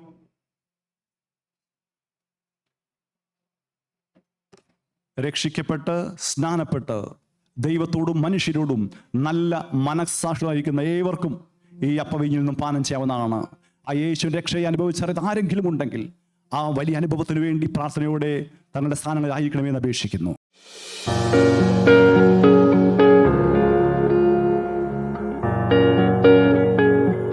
കൊടുക്കാനുള്ള സമയമാണ്. ഒരു വചനവാക്യം വായിക്കുക. 2 കൊരിന്ത്യർ 8-ാം അധ്യായം 4-5 വാക്യങ്ങൾ.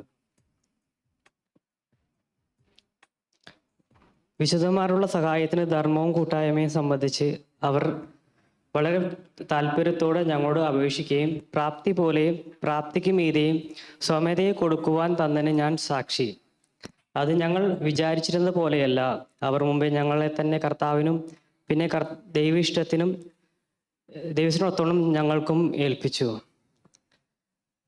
മക്കദോന്യ സഭയെക്കുറിച്ച് പൗലോസ് പറയുന്ന ഒരു സാക്ഷ്യവാക്യമാണ് നമ്മൾ കേട്ടത്.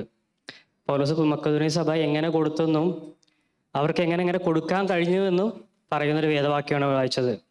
മക്കദോന്യ സഭയെക്കുറിച്ചൊക്കെ പറയുമ്പം അവർക്ക് കഷ്ടതയുടെ കഠിന ശോധനയിലായിരുന്നിട്ടും അവർ സന്തോഷ സമൃദ്ധി മഹാധൈര്യവും ധാരാളം ഔദാര്യമായി കൊടുക്കാൻ അവർ കാണിച്ചു. അതേപോലെ തന്നെ അവർക്ക് കൊടുക്കാനായിട്ട് അവരുടെ ഹൃദയത്തിൽ തോന്നിയത് പൗലോസിനോട് പറഞ്ഞ് ഞങ്ങൾ കൊടുക്കാൻ റെഡിയാണെന്ന് പറഞ്ഞ് മുന്നോട്ട് ചെന്ന് കൊടുക്കുന്നൊരു കാര്യമാണ് അവിടെ കാണുന്നത്. ഇവിടെ മെയിനായിട്ട് നമ്മുടെ ന്യൂ ലൈഫ് ഫെലോഷിപ്പിന്റെ ദർശനം എന്ന് പറയുന്നത്, ഗിവ് എന്ന് പറയുന്നത് മക്കദോന്യ സഭയെ പോലെ കൊടുക്കുവാൻ എന്നാണ് പറയുന്നത്. ഈ മക്കദോന്യ സഭയെ പോലെ നമുക്ക് എങ്ങനെ കൊടുക്കാൻ കഴിയും? അതിൻ്റെ 5-ാമത്തെ വാക്യം ഇങ്ങനെയാണ് പറയുന്നത്: അത് ഞങ്ങൾ വിചാരിച്ചത് പോലെയല്ല, അവർ മുമ്പേ തങ്ങളെ തന്നെ കർത്താവിനും പിന്നെ ദൈവേഷ്ടത്തിനും ഏൽപ്പിച്ചു കൊടുത്തു. കർത്താവിന് വേണ്ടി എന്നെ തന്നെ സമർപ്പിക്കുവാണെങ്കിൽ, എന്നെ പൂർണ്ണമായി കർത്താവിന് സമർപ്പിക്കുവാനുവാണെങ്കിൽ എനിക്ക് കർത്താവിന് കൊടുക്കാൻ ഒരു മടി ഉണ്ടാവില്ല. അവരെ കഷ്ടതയാണെങ്കിലും എന്ത് ദാരിദ്ര്യമാണെങ്കിലും എന്ത് ബുദ്ധിമുട്ടാണെങ്കിലും എനിക്ക് ധൈര്യത്തോടെ സന്തോഷത്തോടെ കർത്താവിന് കൊടുക്കാൻ കഴിയും. ആമേൻ, ഹല്ലേലൂയ. അതേപോലെ അവർ രണ്ടാമത് ദൈവേഷ്ടത്തിനോട് പഠിപ്പിച്ചു കൊടുത്ത പോലെയല്ല, പൗലോസിനോട് പറയുക, പാസ്റ്ററോട് പറയുന്ന പോലെ, പാസ്റ്റർ എന്താ ഞാൻ ചെയ്യേണ്ടത്, ഇനി ഞാൻ കർത്താവിന് വേണ്ടി എന്ത് ചെയ്യണത്, അങ്ങോട്ട് മുന്നോട്ട് ചെല്ലുന്നതായിട്ടാണ് പൗലോസ് പറയുന്നത്. അതിൻ്റെ സാക്ഷ്യം തന്നെയായിട്ടാണ് പൗലോസ് പറയുന്നത്. ഞാൻ അതിന് സാക്ഷിയാണ്. ഹല്ലേലൂയ. ഇന്ന് മക്കദോന്യ സഭയെ പോലെ നമ്മൾ കൊടുക്കണമെന്നാണ് നമ്മുടെ ദർശനം. ഹല്ലേലൂയ. ദൈവ മനസ്സോടെ നമ്മളെ തന്നെ പൂർണ്ണമായിട്ട് സമർപ്പിക്കുവാണെങ്കിൽ കർത്താവിന് കൊടുക്കുവാൻ നമുക്കൊരു ബുദ്ധിമുട്ടുണ്ടാവില്ല. ദൈവത്തിൻ്റെ വചനം പറയുന്നത് സന്തോഷത്തോടെ കൊടുക്കുന്നവനെ ദൈവം സ്നേഹിക്കുന്നു. നമുക്ക് കർത്താവിന് കൊടുക്കാനുള്ള കരങ്ങളെടുക്കാൻ പ്രാർത്ഥിക്കാം. കർത്താവെ, നന്ദിയോടെ സ്തുതിക്കുന്നു. കർത്താവെ, കഴിഞ്ഞ ഒരാഴ്ചക്കാലം കർത്താവ് ഞങ്ങളെ നടത്തി പരിപാലിച്ചു. ഞങ്ങളുടെ എല്ലാ ആവശ്യങ്ങളും കർത്താവ് ഞങ്ങളുടെ കൂടെ ഇരുന്ന വലിയ കൃപയ്ക്കായി നന്ദി പറയുന്നപ്പാ. അങ്ങ് തന്ന ആ നന്മയിൽ നിന്ന് ഒരു ഓഹരി കർത്താവിൻ്റെ വേലയ്ക്ക് വേണ്ടി, കർത്താവിൻ്റെ രാജ്യം പണിയുവാൻ ഞങ്ങളെ കൊടുക്കുന്ന കൃപയ്ക്കായി നന്ദി പറയുന്നു. അത് കർത്താവിൻ്റെ രാജ്യത്തിന് വേണ്ടി ഉതകുവാൻ തക്കവണ്ണം കർത്താവിൻ്റെ വരത്തിനമേ എന്ന് പ്രാർത്ഥിക്കുന്നു. മഹത്വം കരുന്നു യേശുവിൻ്റെ നാമത്തിൽ തന്നെ.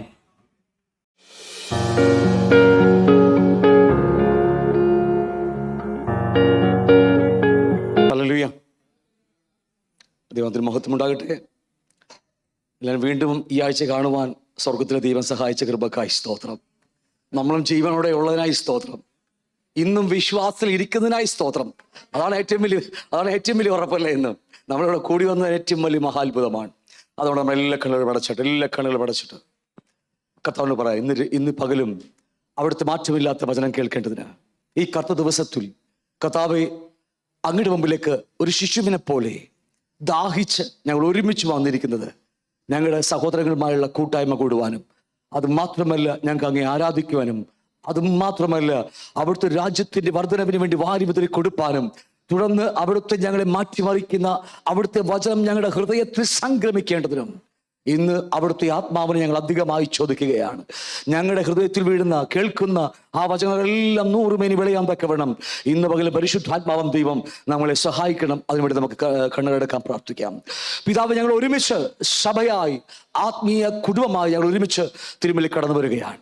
ഇന്ന് പകലും ആ മാറ്റമില്ലാത്ത വചനം ഞങ്ങളെ ക്രിസ്തുവിനെ പോലെയാക്കി മാറ്റുന്ന, ഞങ്ങളെ കർത്താവേ സ്വർഗീയന്മാരാക്കി മാറ്റുന്ന, ഞങ്ങളെ സ്വർഗീയ കുടുംബത്തിന്റെ അവകാശികളാക്കി മാറ്റുന്ന, ഞങ്ങളുടെ അകത്തുള്ള ലോകത്തെയും ലോകമോഹത്തെയും ജഡയിച്ചകളെയും പറിച്ചറിഞ്ഞ് കളഞ്ഞിട്ട് ആ സ്വർഗീയന്മാരാക്കി പരിവിശുദ്ധിയുടെ തികവിലേക്ക് നടത്തി ഞങ്ങളെ ആ പടിവാതിക്കൽ, സിയോണിന്റെ പടിവാതിക്കൽ എത്തിക്കുന്ന ആ വലിയ കൃപ ഞങ്ങൾക്ക് ലഭിച്ചിരിക്കാൻ നിനക്ക് നന്ദി പറയുന്നു. ഇന്നും പരിശുദ്ധാത്മാവ് കേൾപ്പിക്കാൻ പോകുന്ന കൃപക്കായി സ്തോത്രം. കർത്താവ്, ഞങ്ങൾക്ക് കേൾക്കേണ്ടത് അവിടുത്തെ മനസ്സിൽ മറഞ്ഞു കിടക്കുന്ന, അവിടുത്തെ ഹൃദയത്തിൽ മറഞ്ഞു കിടക്കുന്ന രഹസ്യങ്ങളാണ് ഞങ്ങൾക്ക് അറിയേണ്ടത്. ഞങ്ങളെ ഏത് വിധേയനമാണ് നീ രക്ഷിച്ചത്? നീ ഞങ്ങളെ എന്ത് ഇപ്പോൾ ചെയ്തുകൊണ്ടിരിക്കുന്നു? ഞങ്ങൾക്ക് വേണ്ടി അങ്ങിപ്പോൾ ഇത് ചെയ്യാൻ പോകുന്നു. കർത്താവ്, ഞങ്ങൾ ആശ വെച്ചിരിക്കുന്ന തുറമുഖത്ത് ഞങ്ങൾ എത്തുവാൻ, ഞങ്ങളുടെ കാലുകൾ ഇടറിപ്പോകാതിരിപ്പാൻ, അങ്ങയുടെ പ്രത്യക്ഷതയെങ്കിൽ ഞങ്ങളുടെ പിളകിപ്പോകാതിരിപ്പാൻ ഞങ്ങൾ എന്താണ് ചെയ്യേണ്ടത് കർത്താവേ എന്നുള്ള വലിയ ചോദ്യമായി ഞങ്ങളുടെ മുമ്പിലേക്ക് വരികയാണ്. കർത്താവിന് ഞാൻ കീഴ്പ്പെടുന്നു. പരിശുദ്ധാത്മാവേ ഞങ്ങളെ സഹായിക്കുക. വീണ്ടും ഞങ്ങൾ വചനം പഠിപ്പിക്കുമ്പോൾ ഞങ്ങൾ കർത്താവ് പഠിക്കുമ്പോൾ നല്ലവണ്ണം ശ്രദ്ധയോടെ കേട്ട് കർത്താവ് മറ്റ് യാതൊരു ചിന്തകളൊന്നും ഞങ്ങൾ കടന്നു വന്ന് ഞങ്ങളെ മലിനമാക്കാതെ അവിടുത്തെ ചിന്ത മാത്രം കേട്ട് ഒരു ശിശുവിനെ പോലെ ഇരിപ്പാൻ അങ്ങ് ഞങ്ങളെ സഹായിക്കാൻ പോകുന്ന കൃപക്കായി സ്തോത്രം. അടിയനോ ക്രിസ്തുവോട് ക്രൂശിക്കപ്പെട്ടിരിക്കുന്നു. ഇപ്പൊ ജീവിക്കുന്നത് ഞാനല്ല, ക്രിസ്തു അത്രേ എന്നിൽ ജീവിക്കുന്നത്. ഇന്ന് പകൽ അവിടുത്തെ സ്വരം കേൾക്കുവാൻ, സ്വരം വിളിച്ചു പറയുവാൻ, അവിടുത്തെ ചിന്തകൾ വിളിച്ചു പറയുവാൻ അങ്ങ് ഉപയോഗിക്കുന്ന കൃപക്കായി നന്ദി പറയുന്നു, ഏൽപ്പിക്കുന്നു യേശുവിന്റെ നാമത്തിൽ. ആമേൻ, ആമേൻ. ഹല്ലേലൂയ. നാം കഴിഞ്ഞ കുറച്ച് നാളുകളായി പഠിച്ചുകൊണ്ടിരിക്കുന്ന വിഷയം കുറേ ഉണ്ട്, എങ്കിൽ പോലും ഞാൻ കഴിയുമെങ്കിൽ ഇന്നോട് നിർത്താൻ ആഗ്രഹിക്കുക. എന്താ പഠിച്ചുകൊണ്ടിരിക്കുന്ന വിഷയം? പറഞ്ഞില്ല, കേട്ടില്ല. ഇതിൽ ചെവിയുടെ ഒരു ചെറിയ മിസ്റ്റേക്ക് ഉണ്ട് എനിക്ക്.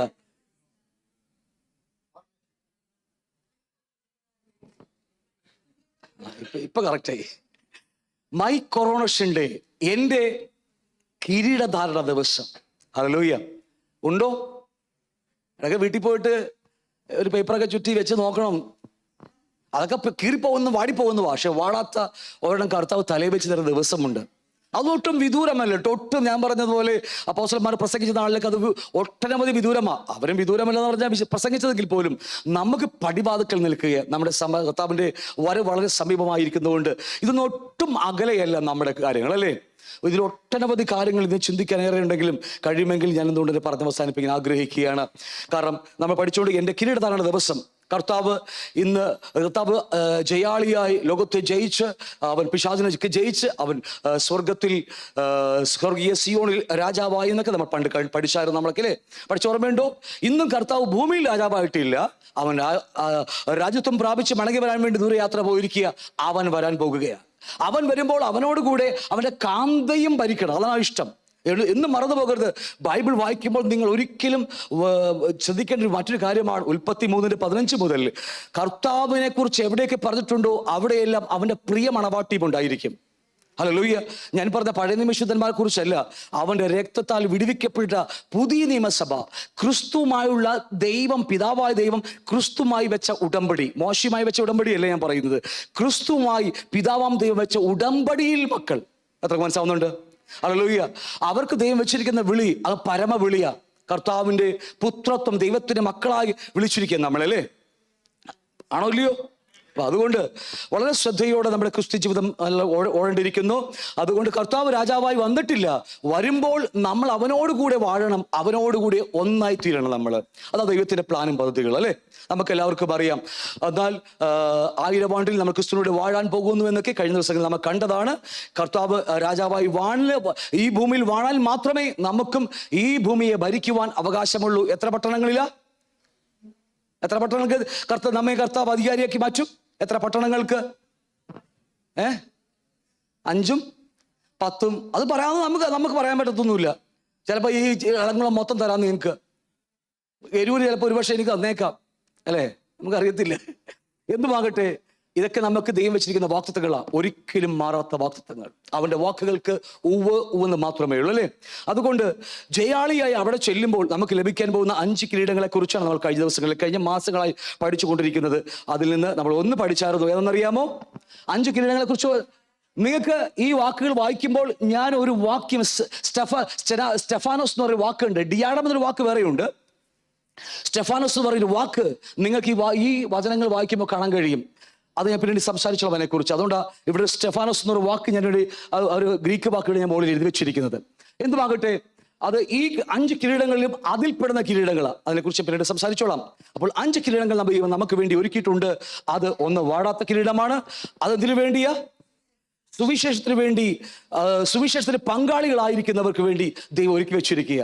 അതുകൊണ്ട് ഒട്ടും മടി കൂടാതെ, നമുക്കൊരുപക്ഷെ പറയാൻ വാക്കുകൾ ചാതുര്യമില്ലെങ്കിൽ നമുക്ക് നമ്മുടെ അവൈലബിലിറ്റി, അല്ലേ, നമ്മുടെ എന്താ പറയുക, നമ്മുടെ സഹായം ചെയ്യുന്നവർക്ക് കൂടെ കൊടുക്കുക. ഒരുപക്ഷെ പോകുന്നവർക്ക് വണ്ടി ഓടിക്കുവാനോ അല്ലെങ്കിൽ അവർക്ക് എന്താ പറയുക വെള്ളം വെച്ച് കൊടുക്കുവാൻ എന്തുവാവട്ടെ, നമ്മളെക്കൊണ്ട് കഴിയുന്നില്ലെങ്കിൽ നമുക്ക് ചെയ്യാവുന്ന പങ്കാളിത്തം അവർക്ക് കൊടുക്കാൻ കഴിയും. മനസ്സാവുന്നുണ്ടോ? ഒരുപക്ഷെ നമുക്ക് പ്രസംഗിക്കാൻ ഇല്ലായിരിക്കാം. പക്ഷെ അവർക്ക് വേണ്ടി നമുക്ക് അവരെ കൂടെ നിന്ന് അവരെ പോകുമ്പോൾ സഹായിക്കുവാൻ, അവർക്ക് അത് എന്തെങ്കിലും പിടി വെച്ച് കൊടുക്കാൻ, സ്പീക്കർ വെച്ച് കൊടുക്കുവാൻ, അല്ലെങ്കിൽ ഡ്രൈവ് ചെയ്ത് വണ്ടി ഓടിച്ചുകൊണ്ട് പോകാൻ, ഇതൊക്കെ നമുക്ക് ഇഷ്ടം പോലെ പ്രവൃത്തി ചെയ്യാൻ നമുക്ക്. ഞാൻ പറഞ്ഞ മനസ്സിലാവുന്നുണ്ടല്ലോ. അപ്പൊ എന്ത് നമുക്ക് ഒരു കൈത്താങ് കൊടുക്കാൻ ചുമൽ കൊടുത്താൽ നമുക്ക് പ്രതിഫലമുണ്ട്. ഈ വാഴാത്ത കിരീടം നഷ്ടമാകത്തില്ല. അവിടെ ചെല്ലുമ്പോൾ നിങ്ങളുടെ ഈ തലയിന്മേൽ കർത്താവ് അത് വെച്ച് തരും. ഹല്ലേലൂയ. വാക്ക് പറഞ്ഞവൻ മാറത്തില്ല കേട്ടോ. അത് പറഞ്ഞവൻ ദൈവമാണ്, ഒരിക്കലും മാറത്തില്ലത്. അപ്പോൾ നമ്മൾ ആഴമായി കണ്ടതാണ്. 2 ആഴ്ച കൊണ്ട് ഈ ഒരു ഒറ്റ കിരീടം പഠിച്ചതാ. പക്ഷേ ബാക്കി 4 കിരീടയും ഇന്നുകൊണ്ട് മാത്രം ഞാൻ പറഞ്ഞ് അവസാനിപ്പിക്കും, കാരണം സമയം ഏറെ അതിക്രമിച്ചു പോയി. അപ്പോൾ സുവിശേഷത്തിൽ ആര് പങ്കാളികളാകുന്നോ അവർക്ക് വേണ്ടി ദൈവം ഒരുക്കി വെച്ചിരിക്കുന്ന കിരീടമാണ് വാടാത്ത കിരീടം. അതുകൊണ്ട് വളരെ ശ്രദ്ധയോടെ നിങ്ങളൊക്കെ നമ്മുടെ മേൽ എല്ലാവരുടെ മേലും നിർബന്ധം കിടക്കുകയാണ്. എല്ലാവരുടെ മേലും, ഇവിടെ ഇരിക്കുന്ന കുഞ്ഞുങ്ങളുടെ മേലും നിർബന്ധം കിടക്കുകയാണ് സുവിശേഷം പറയാനുള്ളത്. അതുകൊണ്ട് ആ കുഞ്ഞുങ്ങളെ നമ്മൾ ട്രെയിൻ ചെയ്യുന്നത്, വചനം പറയുവാൻ വേണ്ടി ട്രെയിൻ ചെയ്യുന്നത്. ഹല്ലേലൂയ. നിങ്ങൾക്ക് പറഞ്ഞ് മനസ്സിലാവുന്നുണ്ടോ? കുഞ്ഞുങ്ങളെപ്പോലും വചനം പറയാൻ ട്രെയിൻ ചെയ്യുന്നത് സുവിശേഷീകരണം ഏത് കുഞ്ഞിന്റെ മേലും കിടക്കുകയാണ്. രക്ഷിക്കപ്പെട്ടവനാണോ അവന്റെ മേൽ കിടക്കുകയാണ്. അത് പറഞ്ഞാൽ അതിന് പ്രതിഫലം അങ്ങ് കണ്ടു. ഏതാ? നീ വാടാത്ത കിരീടം നമുക്ക് വേണ്ടി ഒരുക്കി വെച്ചിരിക്കുകയാണ്. അത് കണ്ടുകൊണ്ടിട്ടാണ് നമ്മൾ ഈ ഓടുന്നത്. പൗലോസ് പറഞ്ഞ പോലെ ഞങ്ങൾ വെറുതെ ചുമ്മാ വായിൽ മുഷ്ടിയുദ്ധം ചെയ്യല, കർത്താവ് ഞാൻ ഗ്രഹിക്കും അത് തരും, അതൊന്നും അല്ല. അങ്ങ് പ്രതിഫലം എന്താണെന്ന് കണ്ടുകൊണ്ട് തന്നെ നിറഞ്ഞ മനസ്സോടെയാണ് വേല ചെയ്യുന്നത്. ഒരു പ്രതിഫലം ചെയ്യില്ല. അത് ആ തന്നാലും തന്നില്ലെങ്കിലും കൊന്നാലും അല്ലെ ജീവിച്ചാലും അവന് വേണ്ടി ജീവിക്കുന്നു, അവന് സുവിശേഷത്തിന് വേണ്ടി ജീവിക്കുന്നു. കാരണം എൻ്റെ രക്ഷ അതിനകത്തായിരിക്കുന്നത്. അതിനകത്താണ്, ആ സുവിശേഷത്തിൽ എൻ്റെ രക്ഷിപ്പാൻ തക്കമുള്ള ദൈവശക്തി കിടക്കുന്നത്. അതുകൊണ്ട് നെഞ്ചോട് ചേർത്ത് പിടിക്കാതെ ഇതിന് കളയാൻ പറ്റും നമുക്കത്. അതുകൊണ്ട് ഞാൻ എപ്പോഴും, ഇന്ന് രാവിലെ ഞാൻ മോർണിംഗ് സർവീസിൽ പറഞ്ഞതാ, 10-20 വർഷത്തോളമായി ഞാൻ 2005 ഫെബ്രുവരി രക്ഷിക്കപ്പെട്ടതാണ്. 10-20 വർഷമാകാറായി എൻ്റെ ക്രിസ്ത്യ ജീവിതം ആരംഭിച്ചിട്ട്. അന്ന് മുതൽ ഞാൻ എൻ്റെ ഭാര്യയുടെ കൂടെ സമയം ചെലവഴിച്ചിട്ടില്ല. ഞാൻ എൻ്റെ മക്കളുടെ കൂടെ സമയം അധികം ഒന്നും ചെലവഴിച്ചിട്ടില്ല. അവരെത്രയും പഠിക്കുന്നത് പോലും പലപ്പോഴും പറയുമ്പോൾ ദൈവം തെറ്റി പറയുമ്പോഴാണ് ഞാൻ അറിയുന്നത് ഇവരൊക്കെ എത്രയില്ല പഠിക്കുന്നത് പോലും. ഞാൻ പറഞ്ഞ മനസ്സിലാവുന്നുണ്ടോ? ഫീസ് അടച്ചതെന്ന് പോലും ഞാൻ നോക്കാം. കൊടുക്കാൻ പറയുമ്പോൾ കൊടുക്കുക, അത് നല്ല നമ്മുടെ ഉത്തരവാദിത്തമാണ്. ഞാൻ എൻ്റെ ജീവിതത്തിൽ നല്ലൊരു ശതമാനവും ഈ ബൈബിളിൻ്റെ മുമ്പിൽ എൻ്റെ ജീവിതം തീർത്തിരിക്കുന്നത്. നിങ്ങൾക്ക് എൻ്റെ വീട്ടിൽ ചെറിയ മുറിയുണ്ട്. എനിക്ക് എൻ്റെ ബൈബിൾ ജോണിച്ചാനൊക്കെ വളർന്നിട്ടുണ്ട്. അവിടേക്ക് ഒരു ചെറിയ കുറുമ്, അതിൽ എഴുതി 100 കണക്കിന് ബുക്കുകളെ ഞാൻ എഴുതി കൂട്ടിയിരിക്കുന്നത്. ഹല്ലേലൂയ. 100 കണക്കിന് ബുക്കുകൾ, ഡയറികൾ 100 കണക്കിന്, നോട്ട്ബുക്കുകൾ 100 കണക്കിന്, കെട്ടുകണക്കിന് ചെറിയ അക്ഷരത്തിലായി 500 വരുന്ന നമ്മുടെ A4 സൈസിന്റെ മുറിച്ച് വന്ന് കാണാൻ കഴിയും ഞാൻ എത്രമാത്രം ഈ പുസ്തകത്തിന് മുമ്പിൽ അധ്വാനിച്ചെന്ന്. കാരണം എൻ്റെ ആ സുവിശേഷമുണ്ടല്ലോ, എൻ്റെ രക്ഷ അതിനകത്താ ശക്തി ഇരിക്കുന്നത്. ആ ശക്തി പ്രാപിച്ച്, ആ രക്ഷയും പ്രാപിച്ച് നിവർന്നു നിന്ന് ഒരു മടിയുമില്ലാതെ നിവർന്ന് പ്രസംഗിക്കണമെന്ന് അതെൻ്റെ ആഗ്രഹമാണ്. ഹല്ലേലൂയ. ഒരു ലാഭം മേടിച്ചു നഷ്ടമോ ഉണ്ടാക്കിയിട്ടില്ല, ഒന്നും ഞാൻ നേടിയിട്ടുമില്ല. ഹല്ലേലൂയ. എൻ്റെ ജീവിതം നല്ലൊരു ശതമാനം എൻ്റെ ഭാര്യ പുറകിലുണ്ട്. കംപ്ലൈൻറ്റ് മാത്രമേ ഉള്ളൂ, അത് നമുക്കറിയാം. കാരണം സമയം ചെലവഴിക്കാൻ അവരുടെ കൂടെ നമുക്കില്ല. ഹല്ലേലൂയ. രാത്രി മുഴുവൻ ഡ്രൈവിംഗ്, പകൽ മുഴുവൻ പ്രസംഗം. എത്രയോ വർഷങ്ങളാണ് ജീവിച്ചെന്നറിയാമോ? ഒരുപക്ഷെ ഇവിടെ അങ്ങനെ ആരും ചെയ്ത് കാണത്തില്ല. എൻ്റെ അധ്വാനത്തിൻ്റെ 1 മാസം, ഞാൻ സാക്ഷ്യം പറയുന്ന വേറെ ഒന്നും കൊണ്ടില്ല, ഇടയ്ക്കിടയ്ക്ക് സാക്ഷ്യം നല്ലതാണ്, നല്ല സാക്ഷ്യങ്ങളൊക്കെ. എൻ്റെ ജീവിതത്തിൽ 1 മാസം എൻ്റെ മിനിസ്ട്രി ചെയ്ത് 1 ലക്ഷം രൂപ എനിക്ക് വേണമായിരുന്നു. എത്രയോ വർഷങ്ങൾ ലോക സ്ഥാപനത്തിന് മുമ്പേ എൻ്റെ കർത്താവ് കണ്ടതുകൊണ്ട് എന്നെ അല്പമായി ചെറിയൊരു ഡ്രാഫ്റ്റ് ട്രാൻസ്ഫിൽ പഠിപ്പിച്ചു, ഒരു ചെറിയ കോൺട്രാക്ടറാക്കി. കർത്താവ് ആക്കിയത് എൻ്റെ സാമ്രാജ്യം വളരാൻ വേണ്ടിയല്ല, എൻ്റെ കുടുംബത്തിന് വേണ്ടി വെക്കാൻ വേണ്ടിയല്ല, എൻ്റെ മക്കൾക്ക് വേണ്ടി റബ്ബർ എസ്റ്റേറ്റ്, തേങ്ങ എസ്റ്റേറ്റ് വാങ്ങാൻ വേണ്ടിയല്ല, അവൻ്റെ രാജ്യം പണിയാൻ വേണ്ടി ലോകമുണ്ടാകുന്ന മുമ്പേ കണ്ടതുകൊണ്ടാണ് ദൈവം എന്നെ ഏൽപ്പിച്ചത്. അത് നല്ലവണ്ണം വെടിപ്പായിട്ട് ലോകത്ത് ഇന്ത്യ മുഴുവനും പുറത്ത് ഞാൻ വിതറിയിട്ടുണ്ട്. നിങ്ങളുടെ മുമ്പിൽ നിവർത്തി പറയാൻ എനിക്ക് കഴിയും. അതൊക്കെ സന്തോഷമുണ്ട്. ഹല്ലേലൂയ. ഇന്നാണ് എനിക്ക് റെസ്റ്റ്. ഇത് അർത്ഥത്തിൽ ഇന്നാണ് ഇവിടെ റെസ്റ്റ് കിട്ടാറില്ല, അത് പറയാൻ കാര്യമല്ലേ. അപ്പൊ എന്ത് പറയട്ടെ, സുവിശേഷത്തിന് വേണ്ടി നിങ്ങളുടെ ആ അഗ്നി ഞാൻ വീണ്ടും കത്തിക്കുകയാണ്. അതിന്റെ എന്തെങ്കിലും കിട്ടുമെന്ന പ്രതീക്ഷ അല്ലേ ഇത്? കിട്ടുന്നത് മുഴുവൻ അവിടെയാ. ഇവിടെ കിട്ടിയാലും കിട്ടിയില്ലെങ്കിലും ഹല്ലേലൂയ, ഒരു വസ്തുവകളും ഒന്നും കാണത്തില്ല, ഒന്നും മക്കൾക്ക് വേണ്ടി ഒന്നും മാറ്റി വെച്ചിട്ടില്ല. പക്ഷെ ഒന്ന് ഞാൻ പറയാം, ഞാൻ ഈ വിതറിയിട്ടത് മുഴുവനും അത് കൊയ്യും. ഒരുപക്ഷെ എന്നെ കണ്ണാൽ കണ്ടില്ലെങ്കിലും കർത്താവ് വന്നില്ലെങ്കിൽ എൻ്റെ തലമുറകൾ അനുഭവിച്ചിരിക്കും. ഒരിക്കൽ അബ്രഹാമിനോട് ദൈവം ഇങ്ങനെ പറഞ്ഞു, കാണിപ്പാനിക്ക് ദേശത്തേക്ക് നീ വരാൻ പറഞ്ഞു. പക്ഷെ ദൈവം യഹോവയായ ദൈവം അബ്രഹാമിനെ പറ്റിച്ചു, കൊടുത്തില്ല. അബ്രഹാം ആ കാനദേശത്ത് വന്ന് പാർക്കുമ്പോഴും അവിടെ മല്ലന്മാർ താമസിക്കുക, അവിടെ ജാതികൾ താമസിക്കുക. ആ വാഗ്ദത്ത ഭൂമിയിൽ അദ്ദേഹം ഒരു പരദേശിയെ പോലെ പാർത്തു. കൊടുക്കാമെന്ന് പറഞ്ഞിട്ട് ദൈവം കൊടുത്തില്ല, അല്ലേ? പക്ഷെ തലമുറകൾ കഴിഞ്ഞപ്പോൾ ഒരേ സമൂഹമായി അവർ വന്ന് ആ കാനദേശം അവകാശമാക്കി. ഞാൻ പറഞ്ഞ അർത്ഥം മനസ്സിലാവുന്നുണ്ടോ? ഹല്ലേലൂയ. ഇതൊക്കെ നമ്മുടെ വിശ്വാസമാണെന്നേ. ദൈവം നമുക്ക് വേണ്ടി ഒരുക്കിയതൊക്കെ ഈ കാണുന്ന ഈ ടവട്ടത്ത് കാണുന്ന ചെറിയ ലോകമല്ല, ഇതിനപ്പുറം മനോഹരമായ ലോകമുണ്ട്. നശിക്കാത്ത നിത്യമായ മനോഹരമായ രാജ്യം. അതാണ് എനിക്ക് നിങ്ങൾക്ക് വേണ്ടി ഒരുക്കി വെച്ചിരിക്കുന്നത്. അതിന്റെ സുവിശേഷമാണ് വിളിച്ചു പറയുവാൻ നമ്മളെ വിളിച്ചേൽപ്പിച്ചിരിക്കുന്നത്. ദൂതന്മാർക്ക് പോലും കൊടുക്കാത്ത മഹനീയമായ വേല, ഈ അമേരിക്കൻ പ്രസിഡന്റിനേക്കാൾ എത്രയോ മഹത്വമേറിയ വേലയാണെന്നറിയാം. അതൊക്കെ ശ്വാസം പോകുമ്പോൾ അസ്തമിക്കുന്നതാ. എന്നാൽ ശ്വാസം പോകുമ്പോൾ ജീവിതം ആരംഭിക്കുന്ന വേലയുണ്ടെങ്കിൽ ഈ വേലയാ. ഇത് വേല തരമല്ല, ഇത് വേലയാണത്, ജീവിക്കുന്ന വേല. ഹല്ലേലൂയ. അതുകൊണ്ട് സുവിശേഷം നിങ്ങളുടെ അകത്ത് കത്തിയേ മതിയാകത്തുള്ളൂ. ഒന്നും കൂടി പറയുന്നു, അതിനകത്താണ് നിങ്ങളുടെ രക്ഷയിരിക്കുന്നത്. അതിനകത്താണ് നിങ്ങൾ രക്ഷിക്കപ്പെടാൻ തക്കവണ്ണമുള്ള ശക്തിയും മറഞ്ഞിരിക്കുന്നത്. അതുകൊണ്ട് ആ സുവിശേഷം എത്രത്തോളം പറയുന്നുവോ, ഞാനൊരു ചെറിയ മർമ്മം പറയാം. അപ്പോസ്തലപ്രവൃത്തി 28-ാം അധ്യായം ഗ്രേറ്റ് കമ്മീഷനെ കർത്താവ് പറയുന്നുണ്ട്. ലോകത്തിനടുത്തോളം പോയി നിങ്ങൾ എൻ്റെ സാക്ഷികളാകാൻ പറയുന്നുണ്ടല്ലോ. കർത്താവ് എന്തിനാ അങ്ങനെ പറഞ്ഞതെന്ന് അറിയാമോ നിങ്ങൾക്ക്? ലോകത്തിൽ അറ്റത്തോളം പോയിട്ട് സാക്ഷികളാകാന്ന് പറഞ്ഞു. നമ്മൾ എന്തിനാ കർത്താവിന് വേണ്ടി വേല ചെയ്യുന്നത്? അല്ലേ? തരാന്ന് പറയാൻ കൊടുക്കത്തുമില്ല, തകത്തുമില്ല. അബ്രഹാമിനെ പറ്റിച്ച പോലെ നമ്മളെയും പറ്റിക്കുവോ? അതൊന്നുമല്ല. എത്രത്തോളം ഞാൻ സുവിശേഷം പറയുന്നുവോ അത്രത്തോളം ആ സുവിശേഷം എന്നെ പണിതിരിക്കും. ഹല്ലേലൂയ. ഞാൻ പറഞ്ഞ മനസ്സിലാവുന്നുണ്ടോ? എത്രത്തോളം നിങ്ങൾ വാതുറക്കുന്നുവോ, യേശുവിനെ കുറിച്ച് സംസാരിക്കുന്നുവോ, വചനം സംസാരിക്കുന്നുവോ, ആ വചനം ഇന്നല്ലെങ്കിൽ നാളെ നമ്മുടെ ജീവിതത്തിൽ നമ്മെ പണിതെടുത്തിരിക്കും. അതെന്റെ ജീവിതമാണ്. അതുകൊണ്ട് ഇന്നും തൊണ്ട പോയാലും കുഴപ്പമില്ല, സംസാരിക്കാൻ നമ്മൾ ഒരു വേദി കിട്ടിയാലും നാളത്തേക്ക് വെക്കത്തില്ല, പറഞ്ഞാൽ തത്സമയം ചെയ്തിരിക്കും. അതൊക്കെ മനസ്സിലാവുന്നുണ്ട്. ഇവിടെ ലാഭം നോക്കിയിട്ടല്ല, ഇവിടെ സാമ്രാജ്യം പണിയാൻ വേണ്ടിയില്ല, അവിടെ ഒന്ന് കർത്താവിന് നമുക്ക് ഒരുക്കുന്നുണ്ട്.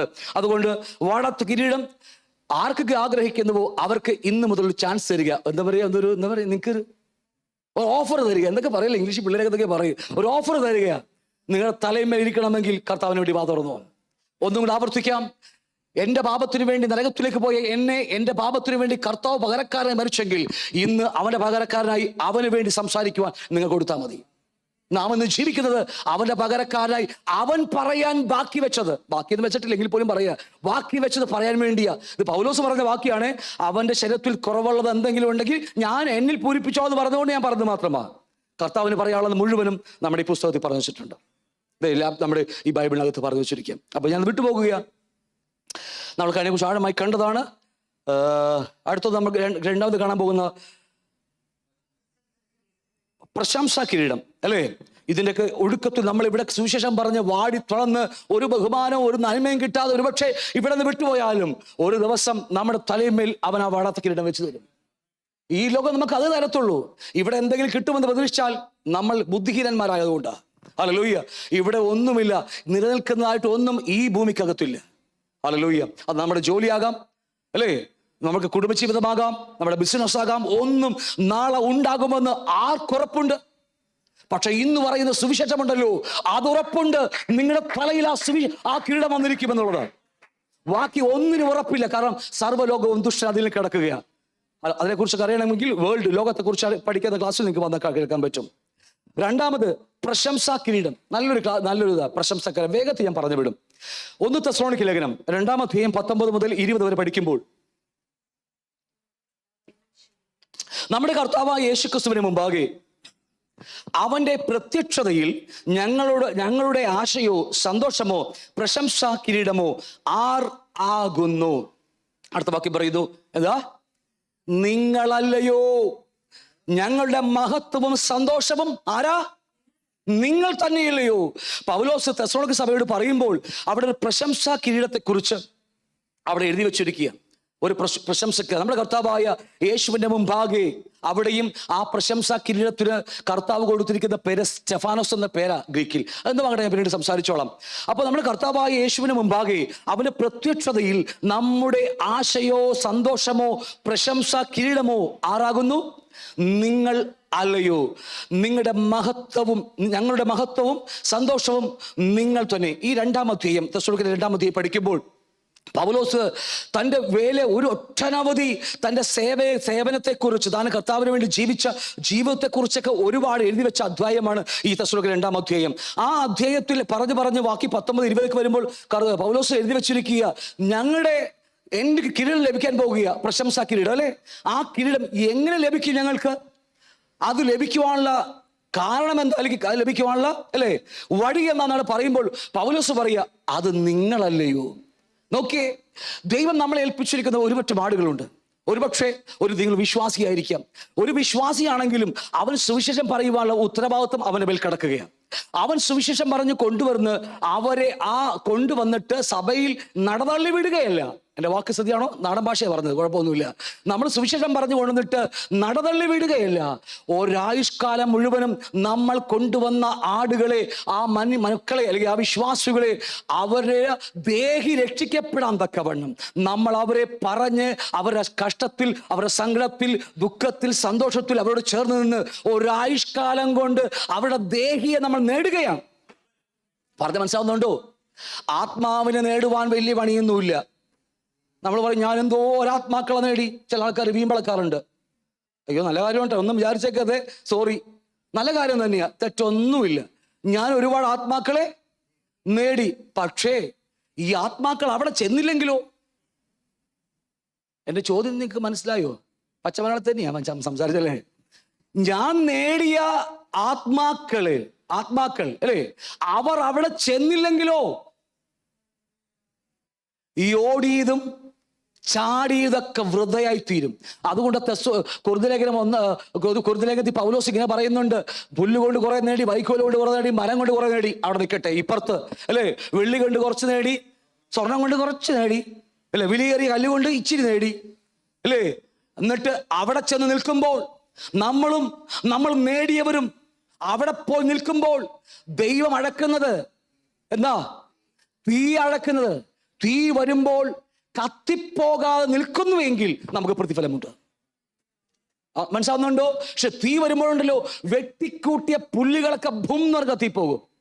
2 പുല്ല് വൈക്കോല് അതും കത്തിപ്പോകും. മരങ്ങളല്ലേ, മരവും പതിയെ കത്തിയാണെങ്കിൽ അതും കരിക്കട്ടയായി മാറിപ്പോകും. എന്നാൽ സ്വർണവും വെള്ളിയും വിലയേറിയ കലൊക്കെ ഉണ്ടല്ലോ, തീ വരുമ്പോൾ അതിന്റെ മാലിന്യം വീണ്ടും ഉരുകിക്കളഞ്ഞിട്ട് അത് വീണ്ടും ശോഭയോടെ നിൽക്കും. ഹല്ലേലൂയ. കാരണം ഒരായുസ്സോട് നേടുന്ന ജീവന്റെ പുസ്തകത്തിൽ പേരുള്ളത് കൊണ്ടാ അവൻ രക്ഷിക്കപ്പെടുന്നത്. നാട്ടികുളത്തിൽ ചെറിയ ഒരു ബൈബിൾ സ്റ്റഡി, ചെറിയ ബൈബിൾ പഠിക്കുന്നതിൽ ചില വ്യത്യാസങ്ങളുണ്ട് ടീച്ചിങ്ങിൽ. അത് മറ്റൊന്നുമല്ല, നമ്മൾ രക്ഷിക്കപ്പെടുമ്പോൾ ആ ജീവന്റെ പുസ്തകത്തിൽ പേരെഴുതുന്നതെന്ന് നല്ലൊരു ശതമാനം, 99% ആൾക്കാർ വിശ്വസിക്കുന്നുണ്ട്. നമ്മൾ രക്ഷിക്കപ്പെടുമ്പോഴാണ് ജീവന്റെ പുസ്തകത്തിൽ. അങ്ങനെ ഒന്നും അല്ല വേദോസം പഠിപ്പിക്കുന്നത്. എന്റെയും നിങ്ങളുടെയും പേര് ജീവന്റെ പുസ്തകത്തിൽ ലോകസ്ഥാപനം മുതൽ ഉള്ളത് കൊണ്ടാണ് ഈ തലമുറയിൽ നാം രക്ഷിക്കപ്പെട്ടത്. എന്റെ വാക്ക് നിങ്ങൾക്ക് പറഞ്ഞു മനസ്സിലാവുന്നുണ്ടോ? അത് വേറെ പഠനമാണ്, ഞാൻ വിട്ടുപോകുകയാണ്. ഹല്ലേലൂയ. നമ്മൾ കറക്റ്റ് സമയത്ത്, ദൈവം പറയുന്ന സമയത്ത് നമ്മൾ അവിടെ അവൈലബിൾ ആണെങ്കിൽ നമ്മളിലൂടെ ദൈവം അവനെ രക്ഷിച്ചെടുക്കുകയാണ്. പക്ഷേ ഇതുകൊണ്ട് നമുക്ക് എന്താ പ്രതിഫലം? പൗലോസ് പറയാം, നിങ്ങളല്ലയോ എന്റെ മഹത്വവും സന്തോഷവും. നിങ്ങൾ എന്ന് പറഞ്ഞാൽ ആത്മാവ് രക്ഷിക്കപ്പെട്ട് ദേഹി മുഴുവനും മാലിന്യവും മലിനതകളും അല്ലെ, കുതന്ത്രങ്ങളും കാപട്യവും എല്ലാം കിടക്കുന്ന ദേഹിയുമായിട്ട് സഭയിലേക്ക് കടന്നു വരും. അവിടെ അവന്റെ പ്രവൃത്തികളെ ക്ഷമിച്ചും അല്ലെ, അവനോട് നമ്മൾ ക്ഷമിച്ചും സഹിച്ചും ആ മനുഷ്യനെ നേടിയെടുക്കുക എന്നുള്ളത് വളരെ ബുദ്ധിമുട്ടുള്ള കാര്യമാണ്. വളരെ ബുദ്ധിമുട്ടാണ്. നമ്മ പറയും, അന്ന് നിന്റെ വഴിക്ക് പോ, ഞാൻ എൻ്റെ വഴിക്ക് പോണു അല്ലേ, നീ ഈ സഭയിലാണെങ്കിൽ ഞാൻ വേറെ സഭയിൽ പോയിക്കോളാം. ഒരു മനുഷ്യനെ സഹിച്ചും ക്ഷമിച്ചും പുറത്തും ഒരായുസ് കൊണ്ട് അവന്റെ ദേഹിയെ രക്ഷിച്ചെടുത്ത് സ്വർഗീയ സിംഹാസനം നിർത്തുമ്പോഴാണ് എനിക്കും നിങ്ങൾക്കും ഈ പ്രശംസ കിരീടം കിട്ടാൻ പോകുന്നത്. മനസ്സിലാവുന്ന പറഞ്ഞു വരുന്നത്? മനുഷ്യരെല്ലാം കുറവുകളുള്ളവര്, അവരോട് ക്ഷമിച്ചും ശാസിക്കേണ്ടത് ശാസിച്ചും ക്ഷമിക്കേണ്ടത് ക്ഷമിച്ചും അല്ലേ നമ്മൾ അവരെ പണിതെടുക്കുകയാ. എന്തിനാണെന്നറിയാമോ? ഇവർ അവിടെ ചെന്നില്ലെങ്കിൽ ഞാൻ ഓടിയതെല്ലാം വൃഥയായി തീരും. ഞാൻ ഓടിയതും ഞാൻ കൊടുത്തതും എത്ര സമ്പത്ത് കൊടുത്തു കാണും, അതെല്ലാം വൃഥയായി തീർന്നിരിക്കും. എത്രയോ അല്ലേ, ഞാൻ പറഞ്ഞ അർത്ഥം എനിക്ക് പറഞ്ഞ മനസ്സിലാവുന്നത്. ഇവിടെ വചനം പറയുന്നു, നമ്മുടെ കർത്താവ് യേശുവിന് മുമ്പാകെ അവന്റെ പ്രത്യക്ഷതയിൽ ഞങ്ങളുടെ ആശയോ സന്തോഷമോ പ്രശംസാ കിരീടമോ ആരാകുന്നു നിങ്ങൾ. ഹല്ലേലൂയ. നമ്മളെ ഏൽപ്പിച്ചിരിക്കുന്ന ആടുകൾ, ഒരുപക്ഷെ നിങ്ങൾ കൊണ്ടുവന്നിരിക്കുന്ന ആടുകൾ ഇവിടെ കാണുമായിരിക്കും, അല്ലെങ്കിൽ കൂട്ടുവിശ്വാസികൾ കാണുമായിരിക്കും. അവരെ നെഞ്ചോട് ചേർത്ത് പിടിച്ച് അവരുടെ എല്ലാം സഹിച്ചും ക്ഷമിച്ചും അവരെ പണിതെടുക്കുക. നമ്മൾ പുല്ല് വെട്ടിക്കൂട്ടുവാൻ ഒരു മറ്റേ മെഷീനുണ്ട്. ഇപ്പൊ ഒരു മെഷീനില്ലേ, തോളത്തൊരു സാധനം ഇട്ടിട്ട് കിറന്നങ്ങ് വെച്ചു കൊടുത്ത ഒരു 10 ലോഡ് പുല്ലിപ്പ വെട്ടിക്കൂട്ടാം നമുക്ക്. കാരണം വലിയ പണിയൊന്നുമില്ല. യേശു നിനക്ക് വേണ്ടി മരിച്ചിരിക്കുന്നു. ഓക്കെ, നല്ല കാര്യമാ. യേശു നിന്റെ കടബാധ മാറ്റും, വീട് കിട്ടുക, അത് നിനക്ക് അത് തരും, നിന്നെ നീ അനുഗ്രഹിക്കാമോ എന്നൊക്കെ പറഞ്ഞാൽ നമുക്ക് ചുമ്മാ വെട്ടിക്കൂട്ട ആൾക്കാരൊക്കെ ഓടി വന്നോളും. വൈക്കോല് ഇത്തിരി ബുദ്ധിമുട്ടാ, മിഷ്യൻ വെച്ചാലും ഇടക്കിടക്ക് അല്ലേ, എന്നാലും കുഴപ്പമില്ല. 5 ലോഡ് പുല്ലെങ്കിലും ഒരു വൈക്കോലെങ്കിൽ നമുക്ക് ഒരു ദിവസം വെട്ടിക്കൂട്ടാം. ഇനി ആ മിഷ്യൻ വെച്ചുകൊണ്ട് ഒരു മരം വെട്ടുകാരനാണെങ്കിൽ ആ മിഷ്യൻ വെച്ചുകൊണ്ട് ഒരു വേണമെങ്കിൽ ഒരു 2-3 തെങ്ങൊക്കെ വെട്ടിക്കൂട്ടി ഒരു ലോഡൊക്കെ ഒപ്പിച്ചെടുക്കാൻ പറ്റും അല്ലേ അല്ലേ. പക്ഷെ അവിടെ ചെല്ലുമ്പോഴുണ്ടല്ലോ, തീ വന്ന് ശോധന ചെയ്യുമ്പോൾ ഇതെല്ലാം കത്തിപ്പോകുമെന്നേ. ഇന്ന് കാണാൻ പോകുന്ന, അതുകൊണ്ടാണ് ഞാൻ പഠിക്കുന്നത്, 80% വിശ്വാസികൾ ദൈവകുഞ്ഞുങ്ങൾ നരകത്തിലേക്കെന്ന്. കാരണം ചുമ വെട്ടിക്കൂട്ടുകയാ. നമ്മൾ പറയും ദൈവത്തിന് ആത്മാവല്ലേ എവിടെയും പ്രവർത്തിക്കുന്നത്. അയ്യോ, നമുക്കറിയില്ലാത്തത് കൊണ്ടാണ് പ്രശ്നം. മനസ്സാവുന്നുണ്ടോ? എത്ര എൻ്റെ ഉണ്ടോ? ഹല്ലേലൂയ. അപ്പൊ ഞാൻ പറയുന്ന കാര്യങ്ങൾ മറു സൈഡിൽ വെള്ളി കൊണ്ടും പൊന്നുകൊണ്ടും ഒരു തട്ടാൻ ഒരു സ്വർണം ഇല്ലേ, ഇങ്ങനെ ഊതൂലേ, കാച്ചോ, ഊതി കാച്ചൂല്ലേ, ആ ഓലയിലിട്ട് ഉലയിലിട്ട് ഇങ്ങനെ കാണിച്ച് ഒരു തട്ടാൻ ഒരു കമ്മലുണ്ടാക്കുക അല്ലേ. കമ്മലുണ്ടാക്കുക എത്ര ദിവസം എടുക്കും? ഇവിടെ തട്ടാന്മാരില്ലാത്തതിനായി സ്തോത്രം. എല്ലാം തട്ടിപ്പുകാർ മാത്രമേ ഉള്ളൂ. എന്താ പറഞ്ഞ? തട്ടിപ്പുകാർ മാത്രമേ ഉള്ളൂ. എന്താ പറഞ്ഞത്? ഓക്കെ, അതെന്തോ പറഞ്ഞു ഇവിടെ. അപ്പൊ എന്താണെങ്കിലും ഒരു തട്ടാൻ അത് ഉണ്ടാക്കുമ്പോൾ സമയമെടുത്ത് അല്ലേ, അത് മാറ്റൊക്കെ നോക്കി തീ കൂട്ടി അവൻ സമയമെടുത്തൊക്കെ ഒരാഴ്ച കൊണ്ടൊക്കെ ഒരു ഗ്രാം എന്താ പറയുക സ്വർണം കൊണ്ടൊക്കെ ഒരു കമ്മലൊക്കെ ഉണ്ടാക്കുന്നത്. എന്നാൽ ഒരു വിലയേറിയ കല്ലുണ്ടാക്കാനോ ആ മനുഷ്യൻ കരിങ്കൽ മറ്റേ ക്വാറിയിലേക്ക് ആഴങ്ങളിലേക്ക് വെട്ടി ഇറക്കിപ്പോയി അല്ലേ. കാർബണൊക്കെ തിരഞ്ഞ് അടിയിൽ കണ്ടെത്തി താഴേക്ക് പോയി അവിടെ നിന്ന് ആ കരിക്കട്ട പോലെ ഇരിക്കുന്ന കാർബൺ പൊക്കി മോളിൽ കൊണ്ടുവന്ന് അവൻ എത്രയോ ദിവസം കൊണ്ടാണെന്നറിയാമോ അത് മുഴുവൻ കളഞ്ഞ് അതിനുള്ള ആ മുത്തിന് ആ സാധനം എടുത്ത് അതിന് ഓരോ ഫേസ് ആക്കി വെട്ടിയെടുക്കുമ്പോൾ എത്രയോ മാസങ്ങൾ കൊണ്ടാണെന്നറിയാമോ ഒരു ഡയമണ്ടൊക്കെ ഉണ്ടാക്കുന്നത്. പക്ഷെ അത് തീ വന്ന് ശോധന ചെയ്യുമ്പോൾ അത് നിലനിൽക്കും. അവിടെ ഒന്നും മിണ്ടുന്നില്ല നിങ്ങള്. ബാക്കി എല്ലാം കത്തിപ്പോകും. നമ്മൾ ഞാൻ പറഞ്ഞ പ്രശംസ കിരീടം നമുക്ക് വേണ്ടി വെച്ചിരിക്കുക. ആരാന്നറിയാമോ? നമ്മൾ കൊണ്ടുവരുന്ന ആടുകൾ, നമ്മൾ കൊണ്ടുവരുന്ന വിശ്വാസികളെ നമ്മൾ അവരെ പണിതെടുക്കുകയാ. തീ വന്ന് ശോധന ചെയ്യുമ്പോൾ കത്തിപ്പോകാൻ വേണ്ടിയല്ല, സ്വർഗത്തിൽ നിലനിൽക്കാൻ വേണ്ടിയാ. ദൈവത്തിന്റെ സിംഹാസന മുമ്പിൽ അവൻ നിവർന്നു നിൽക്കാൻ വേണ്ടിയാ. എന്റെ പിതാവേ എന്ന് വിളിച്ച് അവൻ മുഖാമുഖമായി കാണാൻ വേണ്ടിയാ. പിളകിപ്പോകുന്ന പരിപാടിയല്ലേ ഇത്. അടുത്ത് മനസ്സിലാവുന്നുണ്ടോ? ഞാൻ വിട്ടുപോകുക, സമയം ഒരുപാട് നമ്മൾ അതിക്രമിച്ചു, നമ്മുടെ വിഷയം അതിക്രമിച്ചു പോകുകയാണ്. അപ്പൊ അതുകൊണ്ട് നമ്മളെ ഏൽപ്പിച്ചിരിക്കുന്ന ആടുകളെ ആ സ്വർഗീയ നിത്യത കാണിച്ചു കൊടുത്ത്, പിതാവിന്റെ ഭവനം കാണിച്ചു കൊടുത്ത്, അവന്റെ ഹിതം കാണിച്ചു കൊടുത്ത് തന്നെ നാം അവിടെ വളർത്തിയെടുക്കണം. ഹല്ലേലൂയ. ദൈവരാജ്യത്തിന്റെ വചനത്തിലല്ലാതെ നമ്മളെ മാറ്റുവാൻ കഴിയത്തില്ല ആണല്ലോ. അപ്പൊ അതുകൊണ്ട് ഇങ്ങനെ നമ്മൾ കൊണ്ടുവരുന്ന ആടുകളേക്ക്, നമ്മുടെ കൂട്ടുവിശ്വാസികളേക്ക് നമ്മൾ പണിതെടുക്കുകയാണ്. ഒരുപക്ഷെ ഇടക്കിടക്ക് നാം പണിതുകൊണ്ടിരിക്കുമ്പോഴായിരിക്കും അവന് കൊമ്പ് ഇട്ട് ഇണക്കാൻ നോക്കുന്നത് അല്ലേ. ചിലപ്പോൾ നമ്മൾ ഇങ്ങോട്ട് വിളിക്കുമ്പോൾ അവൻ അങ്ങോട്ട് പോകുന്ന എന്താ കൂട്ട് വിശ്വാസിക്കൊക്കെ ആയിരിക്കും. ചിലപ്പോൾ എന്തെങ്കിലും പറഞ്ഞു പോയാൽ പിന്നെ നേരം വെളുക്കുമ്പോൾ മൊത്തത്തിൽ ലൂസ് മോഷൻ ആയിരിക്കും. അതിപ്പോൾ ഫേസ്ബുക്കിലും വാട്സപ്പിലൊക്കെ ലൂസ് മോഷൻ ആയിരിക്കും. അതെല്ലാം സഹിച്ചും ക്ഷമിച്ചും പുറത്തും അവനെ നേടുന്നുവെങ്കിൽ, അവൻ അവിടെ പോയി നിൽക്കുന്നുവെങ്കിൽ നമ്മുടെ തലയിൽ ഈ പ്രശംസാ കിരീടം വന്ന് വെച്ചിരിക്കും ദൈവം. കാരണം അത് അധികമൊന്നും നേടാൻ കഴിയത്തില്ല, അധികമൊന്നും കിട്ടുമെന്ന് ഞാൻ പറയത്തില്ല. പക്ഷേ നമ്മുടെ അവിടെയൊക്കെ നമുക്ക് സഹനം കിട്ടുകയാ, സഹിഷ്ണുത വരികയാ. ഒരു ഭരണം നടത്തുവാൻ ദൈവം നമ്മെ ഒരുക്കുന്ന മാർഗങ്ങൾ ഇതൊക്കെയാണ്. ഒന്ന് പറഞ്ഞ് രണ്ടാമത്തെ ചൂടാകുന്ന സ്വഭാവമാണെങ്കിൽ ഭരിക്കാൻ പറ്റുമോ? ഇല്ല. അവിടെ സഹനവും സഹിഷ്ണുതയും ശാന്തതയും സൗമ്യതയൊക്കെ പഠിക്കുന്നത് ഇതുപോലെ നടക്കുമ്പോഴാ. ഇതുപോലെ നമ്മൾ ഓരോ വ്യക്തികളുടെ ജീവിതത്തിലേക്ക് ഇറങ്ങി ചെല്ലുമ്പോഴാ. സൺഡേ വന്നു, ഇവിടെ ആശീർവാദം പറയുമ്പോൾ തന്നെ ഇറങ്ങി വണ്ടി എടുത്ത് പോയി കഴിഞ്ഞാൽ ഒരു കുഴപ്പവുമില്ല അല്ലേ. ഒന്നും മിണ്ടിയില്ല. എല്ലാം തുടങ്ങിക്കഴിഞ്ഞ് വന്നാൽ കുഴപ്പമില്ല. ആരപ്പുറത്തിരിക്കുക എന്താ ഇപ്പൊ ഒന്നും നമുക്ക് അറിയേണ്ട ആവശ്യമില്ല.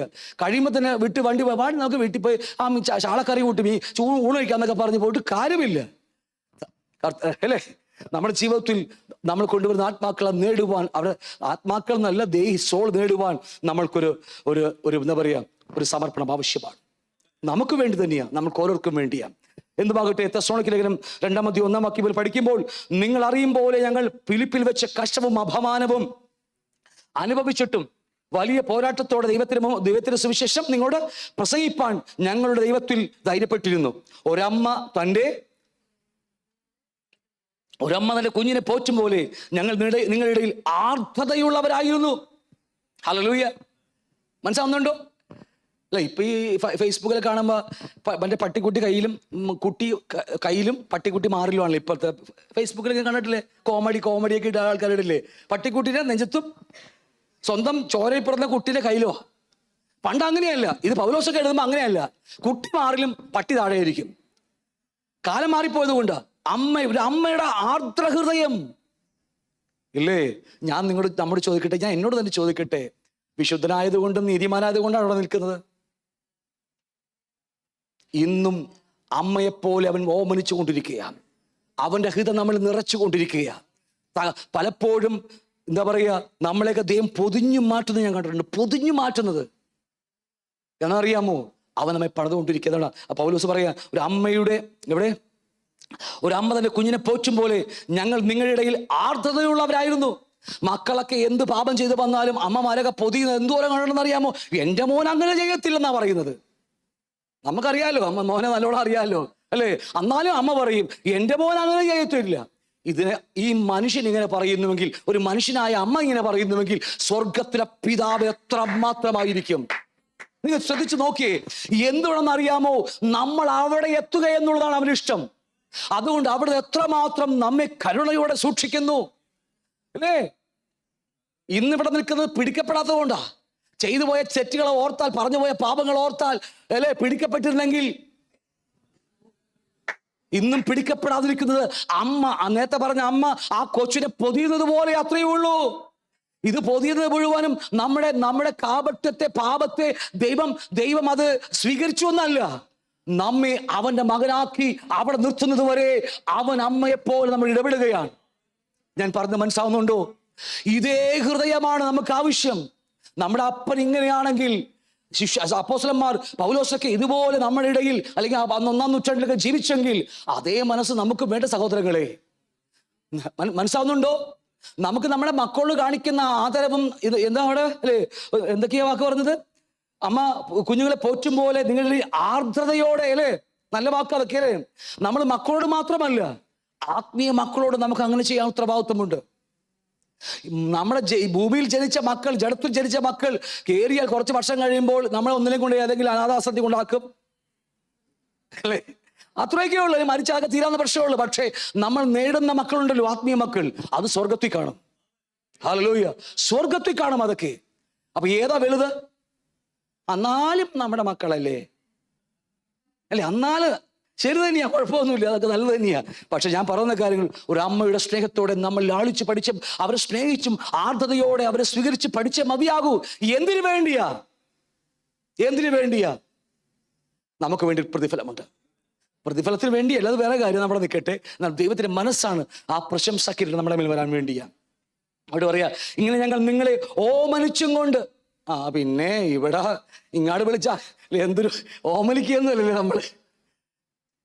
പറ്റുമെങ്കിൽ നമ്മൾ എന്താ പറയുക, വാട്സാപ്പിൽ മെസ്സേജ് ഇട്ട് കൊടുക്കും നമ്മള്. ഇതിവിടെ ഓമനിക്കുകയാ. വാക്ക് നിങ്ങൾ ശ്രദ്ധിക്കുന്നുണ്ടോ? നിങ്ങള് പറയാൻ പോലെ എനിക്ക് ഒരുപാട് പറയേണ്ടി വരും. ആർദ്രമായ വാക്ക്, ആർദ്രതയുള്ളവരായി ഇങ്ങനെ ഞങ്ങൾ നിങ്ങളെ ഓമനിച്ചും കൊണ്ട് അല്ലേ? നിങ്ങൾക്ക് എല്ലാവർക്കും ആത്മീയ മക്കളുണ്ട് ഇവിടെ അല്ലേ? എത്രയോ ആൾക്കാർ, നേടിയ ആൾക്കാർ ഇവിടെയുണ്ട്. പെറ്റിട്ടേച്ചു പോയ ആൾക്കാരും ഉണ്ട്, വഴി യാത്ര ഇട്ടേച്ചു പോയത്. അതെല്ലാം മരണം വരെ സൂക്ഷിക്കണം. ഇതെന്റെ പ്രശംസാക്കിടമാണ്. എനിക്ക് എന്നെ പണിയുവാനും എനിക്ക് സ്വർഗത്തിൽ പ്രതിഫലമുണ്ടാകുവാൻ ദൈവം എൻ്റെ കയ്യിൽ ഏൽപ്പിച്ചതാണ്. ഞാൻ പറഞ്ഞ മനസ്സിലാവുന്നുണ്ടോ? ഹല്ലേലൂയ. എന്നിട്ട് പറയാ, ഓമനിച്ചും കൊണ്ട് നിങ്ങൾ ദൈവത്തിന്റെ സുവിശേഷം പ്രസംഗിപ്പാൻ മാത്രമല്ല, നിങ്ങൾ ഞങ്ങൾക്ക് പ്രിയരാകയാൽ. എന്താ ഇവിടുത്തെ പൗലോസിന്റെ പ്രിയം? എന്താ? നിങ്ങൾ എനിക്ക് പ്രിയമാകയാൽ. എന്താ അത്? നമ്മുടെ മക്കളെയൊക്കെ പഠിപ്പിച്ച്, ജഡത്തിൽ ജനിച്ച മക്കളെയൊക്കെ പഠിപ്പിച്ച് ഡോക്ടറോ വക്കീലൊക്കെ ആക്കി. ശരി, നല്ല കാര്യമാ. പക്ഷെ ഒരു ചോദ്യം ചോദിക്കട്ടെ, ഈ വക്കീൽ സർട്ടിഫിക്കറ്റ് അങ്ങ് മുകളിലേക്ക് പോകുമോ? ഞാൻ ഒരു കാര്യം പറയാം. ഇല്ല, നിങ്ങൾ ശവപ്പറമ്പിൽ ശവപ്പറമ്പിൽ സിമിട്രി ചെന്ന് നോക്ക്. എന്തോരം MBBS സർട്ടിഫിക്കറ്റ് അവിടെ കിടക്കുന്നത്, എന്തോരം LLB സർട്ടിഫിക്കറ്റ് കിടന്നത്, എന്തോരം ബിസിനസ് ബാങ്ക് അക്കൗണ്ട് കിടക്കുന്നത്. ഒരെണ്ണമെങ്കിലും അങ്ങനെ മുകളിലേക്ക് പോയോ? പക്ഷെ ഇന്ന് നിങ്ങളുടെ ആത്മീയ സന്താനങ്ങളെ അല്ലേ? നിങ്ങളുടെ ആത്മീയ മക്കളെ നിങ്ങൾ ചേർത്ത് പിടിച്ച് ആർദ്ര മനസ്സോടെ, അമ്മയുടെ മനസ്സോടെ ഓമനിച്ചൊന്ന് വളർത്തി നോക്കിയേ, നിങ്ങൾക്ക് പ്രതിഫലം ഉണ്ടായിരിക്കും. അതാരും തട്ടിക്കൊണ്ടു പോകത്തില്ല. അത് ചവപ്പറമ്പിൽ ഒടുങ്ങുന്നതല്ല, അതിനപ്പുറം ജയിച്ചു പോകുന്നത്. ഞാൻ പറഞ്ഞ നമുക്ക് മനസ്സിലാവുന്നുണ്ടോ? ഹല്ലേലൂയ. അപ്പൊ ഇന്ന് മുതൽ പുതിയ ആത്മാക്കൾ വന്നാൽ ഓടി ഓടിച്ചോട് ചെന്നേക്കണം. ഈ ആലുവ മണപ്പുറത്ത് വെച്ച് കേട്ട പരിചയം പോലും എന്നൊക്കെ നാട്ടുകാർ പറയുന്ന പോലെ എന്തുവാകട്ടെ, എന്തായാലും നിങ്ങൾക്ക് കാര്യങ്ങൾ പിടുത്തം കിട്ടി. കർത്താവ് സഹായിക്കട്ടെ. സഹോദരന്മാരെ, തൊട്ട് പറയാ, ഓമനിച്ചുകൊണ്ട് നിങ്ങൾക്ക് ദൈവത്തിന്റെ സുവിശേഷം പ്രസംഗിക്കാൻ മാത്രമല്ല, നിങ്ങൾ ഞങ്ങൾക്ക് പ്രിയരാകയാൽ ഞങ്ങളുടെ പ്രാണനും കൂടി വെച്ച് തരുവാൻ. അത് പൗലോസിനെ പറ്റുള്ളൂ, നമുക്കൊന്നും പറ്റുമോ? പ്രാണൊക്കെ വെച്ചു കൊടുക്കാൻ അല്ലേ? വീട്ടിൽ ഊണ് കഴിക്കാൻ വേണ്ടി എടുക്കുമ്പോഴായിരിക്കും വിളി വരുന്നത്, പാസ്റ്റേ ദേ അച്ചായന് ഇവിടെ പ്രശ്നം ഉണ്ടാക്കുന്നു. ഞങ്ങൾക്ക് എത്രയോ വർഷങ്ങൾ രാത്രി പോകും, വെളുപ്പാങ്കാലത്ത് ജോലി കഴിഞ്ഞ് വീട്ടിൽ വരുന്നത്, കുടുംബ പ്രശ്നങ്ങൾ തീർക്കാൻ വേണ്ടി പോകുന്ന രാത്രിയൊക്കെ. ഇന്ന് കർത്താവിന് വേണ്ടി എരിയുന്ന ആൾക്കാർ എത്രയോ ഫാമിലികൾ ഇന്ന് ഈ എറണാകുളത്തിനകത്ത് എത്രയോ ഫാമിലികൾ കർത്താവിന് വേണ്ടി ജീവിക്കുന്ന അറിയാമോ? പക്ഷെ ഒരു സമയത്ത് അവർക്ക് വേണ്ടി ജീവനെ വെച്ച് കൊടുക്കേണ്ടി വന്നിട്ടുണ്ട്. ഉരുള ഇങ്ങനെ എടുത്ത് രാത്രി ഉണ്ണാന്നിരിക്കുമ്പോഴായിരിക്കും വെളി വരുന്നത്. ഇട്ടേച്ച് ഞാനും എൻ്റെ വൈഫും കൂടി പോകും രാത്രി 2 മണി 3 മണി 4 മണിക്കൊക്കെ ഞങ്ങൾ ബ്രേക്ക് അവിടുന്ന് ബെഡ് കോഫി കഴിച്ചിട്ടാണ് തിരിച്ചു പോരുന്നത്. ഒന്നും വേണ്ടതില്ല നിങ്ങളെ ഒന്നൊക്കെ. ഇതൊക്കെ നമ്മുടെ ജീവിതത്തിൽ നമ്മൾ പറയും അത് അവൻ്റെ കയ്യിരിപ്പോണ്ടുണ്ടായെന്നൊക്കെ പറയും. ചിലപ്പോൾ അങ്ങനെയൊക്കെ വരും, അത് വേറെ കാര്യം. എങ്കിൽ പോലും പറയുക, ഒരുപക്ഷെ നമ്മൾ അവന് വേണ്ടി നമ്മുടെ ജീവിതം കൊടുക്കുമ്പോൾ, നമ്മുടെ സമയം കൊടുക്കുമ്പോൾ, അവനൊക്കെ നേടുമ്പോഴുണ്ടല്ലോ സ്വർഗത്തിൽ ഇത് പ്രതിഫലമായിരിക്കുന്നേ. നമ്മൾ തിരിച്ചറിയണം. നമുക്ക് സൺഡേ വന്നു പോകുന്നതുകൊണ്ടൊന്നും നമുക്ക് നിത്യത കിട്ടും. നമുക്ക് എന്താ ഉറപ്പ്? അവൻ പറയുന്ന വചനം അനുസരണമായി തീരണം. ഞാൻ നിങ്ങൾക്ക് എപ്പോഴും ഞാൻ ക്ലാസ് എടുത്തോളാം. സുവിശേഷത്തിന് അനുസരണം വരുത്തുവാണെന്നൊരു വാക്ക് പല ആവർത്തിച്ച് ബൈബിൾ എഴുതിയിട്ടുണ്ട്. വായിച്ചിട്ടില്ലേ? സുവിശേഷത്തിന് അനുസരണം വരുത്തുക. വായിച്ചിട്ടുണ്ടോ എവിടെയെങ്കിലും? ഭയങ്കര ആഴമായ വാക്യങ്ങൾ അതെല്ലാം. എന്തുമാകട്ടെ, എന്നിട്ട് പറയാ, സഹോദരന്മാരെ, ഞങ്ങളുടെ അധ്വാനവും പ്രയാസവും നിങ്ങൾ ഓർക്കുന്നുവല്ലോ. നിങ്ങൾ ആർക്കും ഭാരമായി തീരരുത് എന്ന് വെച്ച് ഞങ്ങൾ രാവും പകലും വേല ചെയ്തുകൊണ്ട് നിങ്ങളോട് ദൈവത്തിന്റെ സുവിശേഷം അറിയിക്കുന്നു അല്ലേ? ഒരു മനുഷ്യനും ഭാരം കൊടുക്കുന്നില്ല, ആരും ഭാരം കൊടുക്കുന്നില്ല, കൈയാൽ അധ്വാനിക്കുകയാ. ഞാനൊക്കെ പറയാം, 10, 15, 20 ദിവസം കഴിഞ്ഞ് കറങ്ങി തിരിഞ്ഞ് വരുമ്പോൾ ചിലപ്പോൾ രാവിലെ വെളുപ്പം 6 മണിക്കാണ് വരുന്നത്. അപ്പത്തന്നെ സൈഡിലേക്ക് ഓടും രാവിലെ ആ സമയത്ത് തന്നെ. കാരണം അറിയാമോ, അടുത്ത കിട്ടിയാൽ മാത്രമേ അടുത്ത മാസത്തേക്കുള്ള പരിപാടി നടക്കത്തുള്ളൂ. എത്ര മനസ്സിലാവുന്നുണ്ട് ഞാൻ പറഞ്ഞു വരുന്നത്? കാരണം ഒരു മനുഷ്യനെ ഒന്നും വാങ്ങത്തുമില്ല. ഒരു മനുഷ്യന്റെ കയ്യിൽ നിന്നും ഒരു പ്രതീക്ഷിച്ചെന്ന് ഞാൻ കടന്നു പോകുന്നതല്ല. കാരണം ഇവിടെ ലോകത്തിൽ നിന്ന് പഠിച്ചത് പഠിത്തം കൊണ്ട് തന്നെ, ചെറിയ പഠിത്തം ഒന്നുമില്ല, ആ ചെറിയ പഠിത്തം കൊണ്ട് ലോകത്തിൽ വിതച്ച് അത് ലോകത്തിൽ കൊയ്യിട്ട് ദൈവരാജ്യത്തിലേക്ക് കൊടുക്കുകയാണ്. എൻ്റെ ആയുസ്സും ആരോഗ്യവും സമ്പത്ത് എന്തൊക്കെയുണ്ടോ അത് ലോകത്തിൽ നേടിയതൊക്കെ ലോകത്തിൽ വിതച്ച് അതുകൊണ്ട് സ്വർഗരാജ്യത്തിലേക്ക്, ദൈവരാജ്യത്തിലേക്ക് സമ്പാദിക്കുക. ഇത് വെറും വാക്ക്. പൗലോസൊക്കെ വെറുതെ എഴുതി വെച്ചതല്ല, അവരുടെ ജീവിതമാണത്. അപ്പോസ്തലനാണ്, എല്ലാം അവകാശമുണ്ട്, ഒരവകാശത്തിന് വേണ്ടി പുള്ളി പോരാടിയിട്ടില്ല. പോരാടിയോ? ഇന്ന് കേസുകൾ നോക്കിയാൽ പെന്തക്കോസുകാരുടെ കേസാണ് കൂടുതൽ ഈ കോടതി കിടക്കുന്നത്. ഫാമിലി പോട്ടെ, വിട്ടേക്ക്, അതൊക്കെ വിട്ടേക്ക്. ഈ അച്ഛൻ്റെ സ്വത്തിന് വേണ്ടി എന്താ പറയണത്, തല്ലുപിടുത്തൂല്ലേ അച്ഛൻ, പറയില്ലേ എന്നാൽ ഷെയർ. അച്ഛൻ്റെ സ്വത്ത് 10 മക്കളുണ്ടെങ്കിൽ 10 മക്കൾക്ക് ഷെയർ കൊടുക്കും, 9 കൊടുക്കും, പെന്തക്കോസുകാരനും കൊടുക്കത്തില്ല അച്ഛൻ ചിലപ്പോൾ. അതും പറഞ്ഞ് കോടതി കേസ് കൊടുത്ത് വാദിക്കുന്ന എത്രയോ പേര്. ഒരു വേലി കയറ്റി, ഒരു കുറ്റി കയറ്റി കെട്ടിയതിന് ഇന്നും പോലീസ് സ്റ്റേഷനിൽ കംപ്ലൈൻറ്റ് കൊടുക്കുന്ന ആൾക്കാരെ എനിക്കറിയാം. വേണ്ടല്ലോ, ഇഷ്ടം പോലെ പറയാം. ഈ കഴിഞ്ഞ ദിവസങ്ങളിൽ നമ്മുടെയൊക്കെ പരിചയക്കാർ തന്നെയാണ്. കോട്ടയത്ത് ക്രിസ്ത്യൻ എന്തോ ഒരു പേരാ, അവിടെ ജാഥ വിളിക്കാൻ പോയേക്കാണ്. ഈയാറ്റുപെട്ട് വിടാ, നമ്മുടെ ഏലപ്പാറയിൽ സംഭവിച്ചത്. ശ്മശാനമില്ല, റോഡ് ഉപരോധിച്ചു. ഉപരോധമല്ലേ പറഞ്ഞല്ലേ, റോഡ് ഉപരോധിച്ച് വണ്ടിയൊക്കെ തടസ്സം നിന്നു, നാട്ടുകാരെ മൊത്തം ബ്ലോക്ക് ചെയ്തു. എന്താണെന്നറിയാമോ? അവകാശം പിടിക്കാൻ വേണ്ടിയാ. ക്രിസ്ത്യ ജീവിതം അങ്ങനെയല്ല സഹോദരങ്ങളെ. നമ്മുടെ അവകാശത്തിന് വേണ്ടി പോരാടുവാൻ നമുക്ക് അനുവാദമില്ല. എൻ്റെ വാക്ക് നിങ്ങൾ കുറിച്ചിട്ടോ. നമ്മുടെ അവകാശത്തിന് വേണ്ടി പോരാടുവാൻ നമുക്ക് അനുവാദമില്ല. അതാണ് ക്രിസ്തീയ ജീവിതം. പോരാടുന്നുവെങ്കിൽ ഞാൻ ലോകക്കാരൻ തന്നെയാണ്. ഒന്നും മിണ്ടുന്നില്ലല്ലോ. ഞാൻ എത്ര പ്രാവശ്യം എൻ്റെ വീട്ടിൽ പോയതാ? വീട്ടിൽ പോയേ മതിയാകൂ. അത് അവകാശമായി തിരിച്ചു ചോദിച്ചാൽ നമ്മളെന്താ വ്യത്യാസം? എൻ്റെ വാക്ക് ക്ലിയർ ആണ് ഞാൻ പറഞ്ഞത് അല്ലേ? ആണോ ഇല്ലയോ? എന്തോ വിഷമമായോ നിങ്ങൾക്ക് ഞാൻ പറഞ്ഞത്? ഓക്കെ സഹോദരന്മാരെ, ഞങ്ങളുടെ അധ്വാനവും പ്രയാസവും നിങ്ങൾ ഓർക്കുന്നുവല്ലോ. നിങ്ങൾ ആർക്കും ഭാരമായി തീരുന്നു വെച്ച് ഞങ്ങൾ രാവും പകലും വേല ചെയ്തുകൊണ്ട് നിങ്ങളോട് ദൈവത്തിന്റെ സുവിശേഷം രക്ഷിക്കാൻ തക്കവണ്ണമുള്ള ശക്തി അടക്കിയത് സുവിശേഷം പ്രസംഗിച്ചു. യഹൂദന്മാരെ കുറിച്ച് വേറെ വാക്ക് എഴുതി. യഹൂദന്മാരാണെങ്കിലും പരീശന്മാരൊക്കെ നേരെ തിരിവാവര്. കർത്താവ് യേശുവിനെയും സ്വന്തം പ്രവാചകന്മാരെയും കൊന്നവരും ഞങ്ങളെ ഓടിച്ചു കളഞ്ഞവരും ദൈവത്തെ പ്രസാദിക്കാത്തവരും സകല മനുഷ്യർക്കും വിരോധികളും ജാതികൾ രക്ഷിക്കപ്പെടേണ്ടതിനായി ഞങ്ങൾ അവരോട് പ്രസംഗിക്കരുതെന്ന് വിലക്കുകയും ചെയ്യുന്നവർ. അവരെ വിഷയം നോക്കിയേ. അവർക്ക് സംബന്ധിച്ചോളം ജാതികൾ രക്ഷിക്കപ്പെടേണ്ട ആവശ്യമില്ല. അവർ ഞങ്ങൾ യഹൂദന്മാരാ, ഞങ്ങളാണ് ദൈവത്തിന് വലിയ അടുത്ത മക്കൾ, ഞങ്ങൾ ദൈവത്തിന്റെ കൂടെ ജീവിക്കുന്നവരാ. ശരിയാ, പക്ഷെ ദൈവത്തിന്റെ മനസ്സ് അവർ പഠിച്ചില്ല. ഒരു വാക്യമില്ലേ, ന്യായപ്രമാണം നിവർത്തിക്കാൻ കർത്താവ് ഭൂമിയിൽ വന്നു. ഇല്ലേ? ഞാൻ വായിച്ചിട്ടുണ്ട്. നിങ്ങൾ ന്യായപ്രമാണം കർത്താവ് പ്രമാണിച്ചു, പൂർത്തിയാക്കിയില്ലേ? വാക്കില്ലേ? വായിച്ചില്ലേ?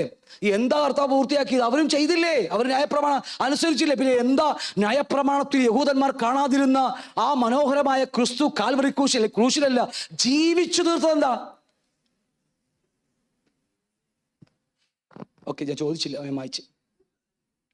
ഓക്കെ, വിട്ടുപോകും. ഞാൻ എടുത്തോ പറഞ്ഞോളാം അതിനെക്കുറിച്ച്. അപ്പോൾ പരീശന്മാർക്കും ജാതി രക്ഷിക്കപ്പെടുന്ന ആഗ്രഹമില്ല. പക്ഷേ പൗലോസ് പറയുക, ആ രക്ഷിക്കപ്പെട്ടാൽ അവർ അവിടെ ചെന്നാൽ അത് അവർ എനിക്ക് പ്രശംസാക്കിരീടമായി മാറിയിരിക്കും. മനസ്സായോ നിങ്ങൾക്ക്? വേഗത്തിൽ ഓടിക്കാം, എനിക്കറിയത്തില്ല എങ്ങനെ പോകുമെന്ന്. ഫിലിപ്പിയർ ലേഖനം 4:1 അതുകൊണ്ട് എൻ്റെ പ്രിയരും വാഞ്ചിതരുമായ സഹോദരന്മാരെ, എൻ്റെ സന്തോഷവും കിരീടവുമായുള്ളവരെ, ഇങ്ങനെ കർത്താവിൽ നിലനിൽപ്പിൻ പ്രിയമുള്ളവരെ. അല്ലേ? നോക്കിയേ, നമ്മളെ ഏൽപ്പിച്ച ആടുകളെ, നമ്മളെ ഏൽപ്പിച്ച സഹോദരന്മാരെ നിത്യത്തിൽ കൊണ്ട് എത്തിക്കേണ്ട ഉത്തരവാദിത്വം എൻ്റെയും നിങ്ങളുടെയുമാ. ഹല്ലേലൂയ. ഞാൻ രക്ഷയെക്കുറിച്ച് പിന്നീട് എടുക്കും. നമ്മുടെ ആത്മാവ് മാത്രമേ രക്ഷിക്കപ്പെട്ടിട്ടുള്ളൂ. നമ്മുടെ ദേഹിക്ക് ഒരു മാറ്റവുമില്ല. ആണല്ലോ? നമ്മൾ എവിടെ രക്ഷിക്കപ്പെടുക? രക്ഷ എന്ന് പറയുന്നത് അറിയാമോ? ശിക്ഷയിൽ നിന്നുള്ള മോക്ഷം, അല്ലെങ്കിൽ ശിക്ഷയിൽ നിന്ന് മോചനമാ, അല്ലേ? അല്ല സ്വർഗരാജ്യം കിട്ടിയെന്നല്ല അതിനർത്ഥം. എൻ്റെ കൂടെ ഉണ്ടോ നിങ്ങൾ? ദൈവരാജ്യം കിട്ടിയെന്നല്ല, ശിക്ഷയിൽ നിന്ന് മോചനം കിട്ടി, രക്ഷ കിട്ടി, അത്രയേ ഉള്ളൂ. ഇനി നമ്മൾ ദൈവരാജ്യം അവകാശമാക്കണം. അതിനർത്ഥം മറ്റൊരു വ്യക്തി പറഞ്ഞാൽ എൻ്റെ ആത്മാവ് മാത്രമേ രക്ഷിക്കപ്പെട്ടിട്ടുള്ളൂ, എൻ്റെ സോൾ രക്ഷിക്കപ്പെട്ടുകൊണ്ടിരിക്കുകയാണിപ്പോൾ. അതിനുവേണ്ടി നമ്മൾ ഈ വചനം പഠിക്കുന്നത് കേൾക്കുന്നതൊക്കെ. അതുകൊണ്ടാണ് ഇടയ്ക്ക് വചനം കേൾക്കുമ്പോൾ പ്രതികരിക്കുന്നത്. എന്താണെന്ന് അറിയാമോ? അത് സോളിനെ സൗഖ്യമാക്കേണ്ട വചനമാണ്. അപ്പൊ നമുക്ക് അകത്തേക്ക് കയറുമ്പോൾ സോള് പ്രതികരിക്കാൻ തുടങ്ങും. നമ്മുടേത് വയലന്റ് ആവും അല്ലേ? സോളുമേൽ എന്തുണ്ട്? അദൃശ്യലോകമായ പൈശാചി ലോകം എപ്പോഴും ആ ലോകത്ത് ഭരിച്ചുകൊണ്ടിരിക്കുക. എപ്പോഴും അതിന് സ്വാധീനമുണ്ടായിരിക്കും. ഓക്കെ, സദൃശ്യവാക്യം 11:30 പറയുന്നു, നീതിമാന് ജീവവൃക്ഷം പ്രതിഫലം, ജ്ഞാനിയായവൻ ആരെ നേടുന്നു? ആത്മാക്കളെ നേടുന്നു. അങ്ങനെയാണോ? അല്ല. ആത്മാക്കളെ നേടുവാൻ വലിയ പ്രയാസമൊന്നുമില്ല.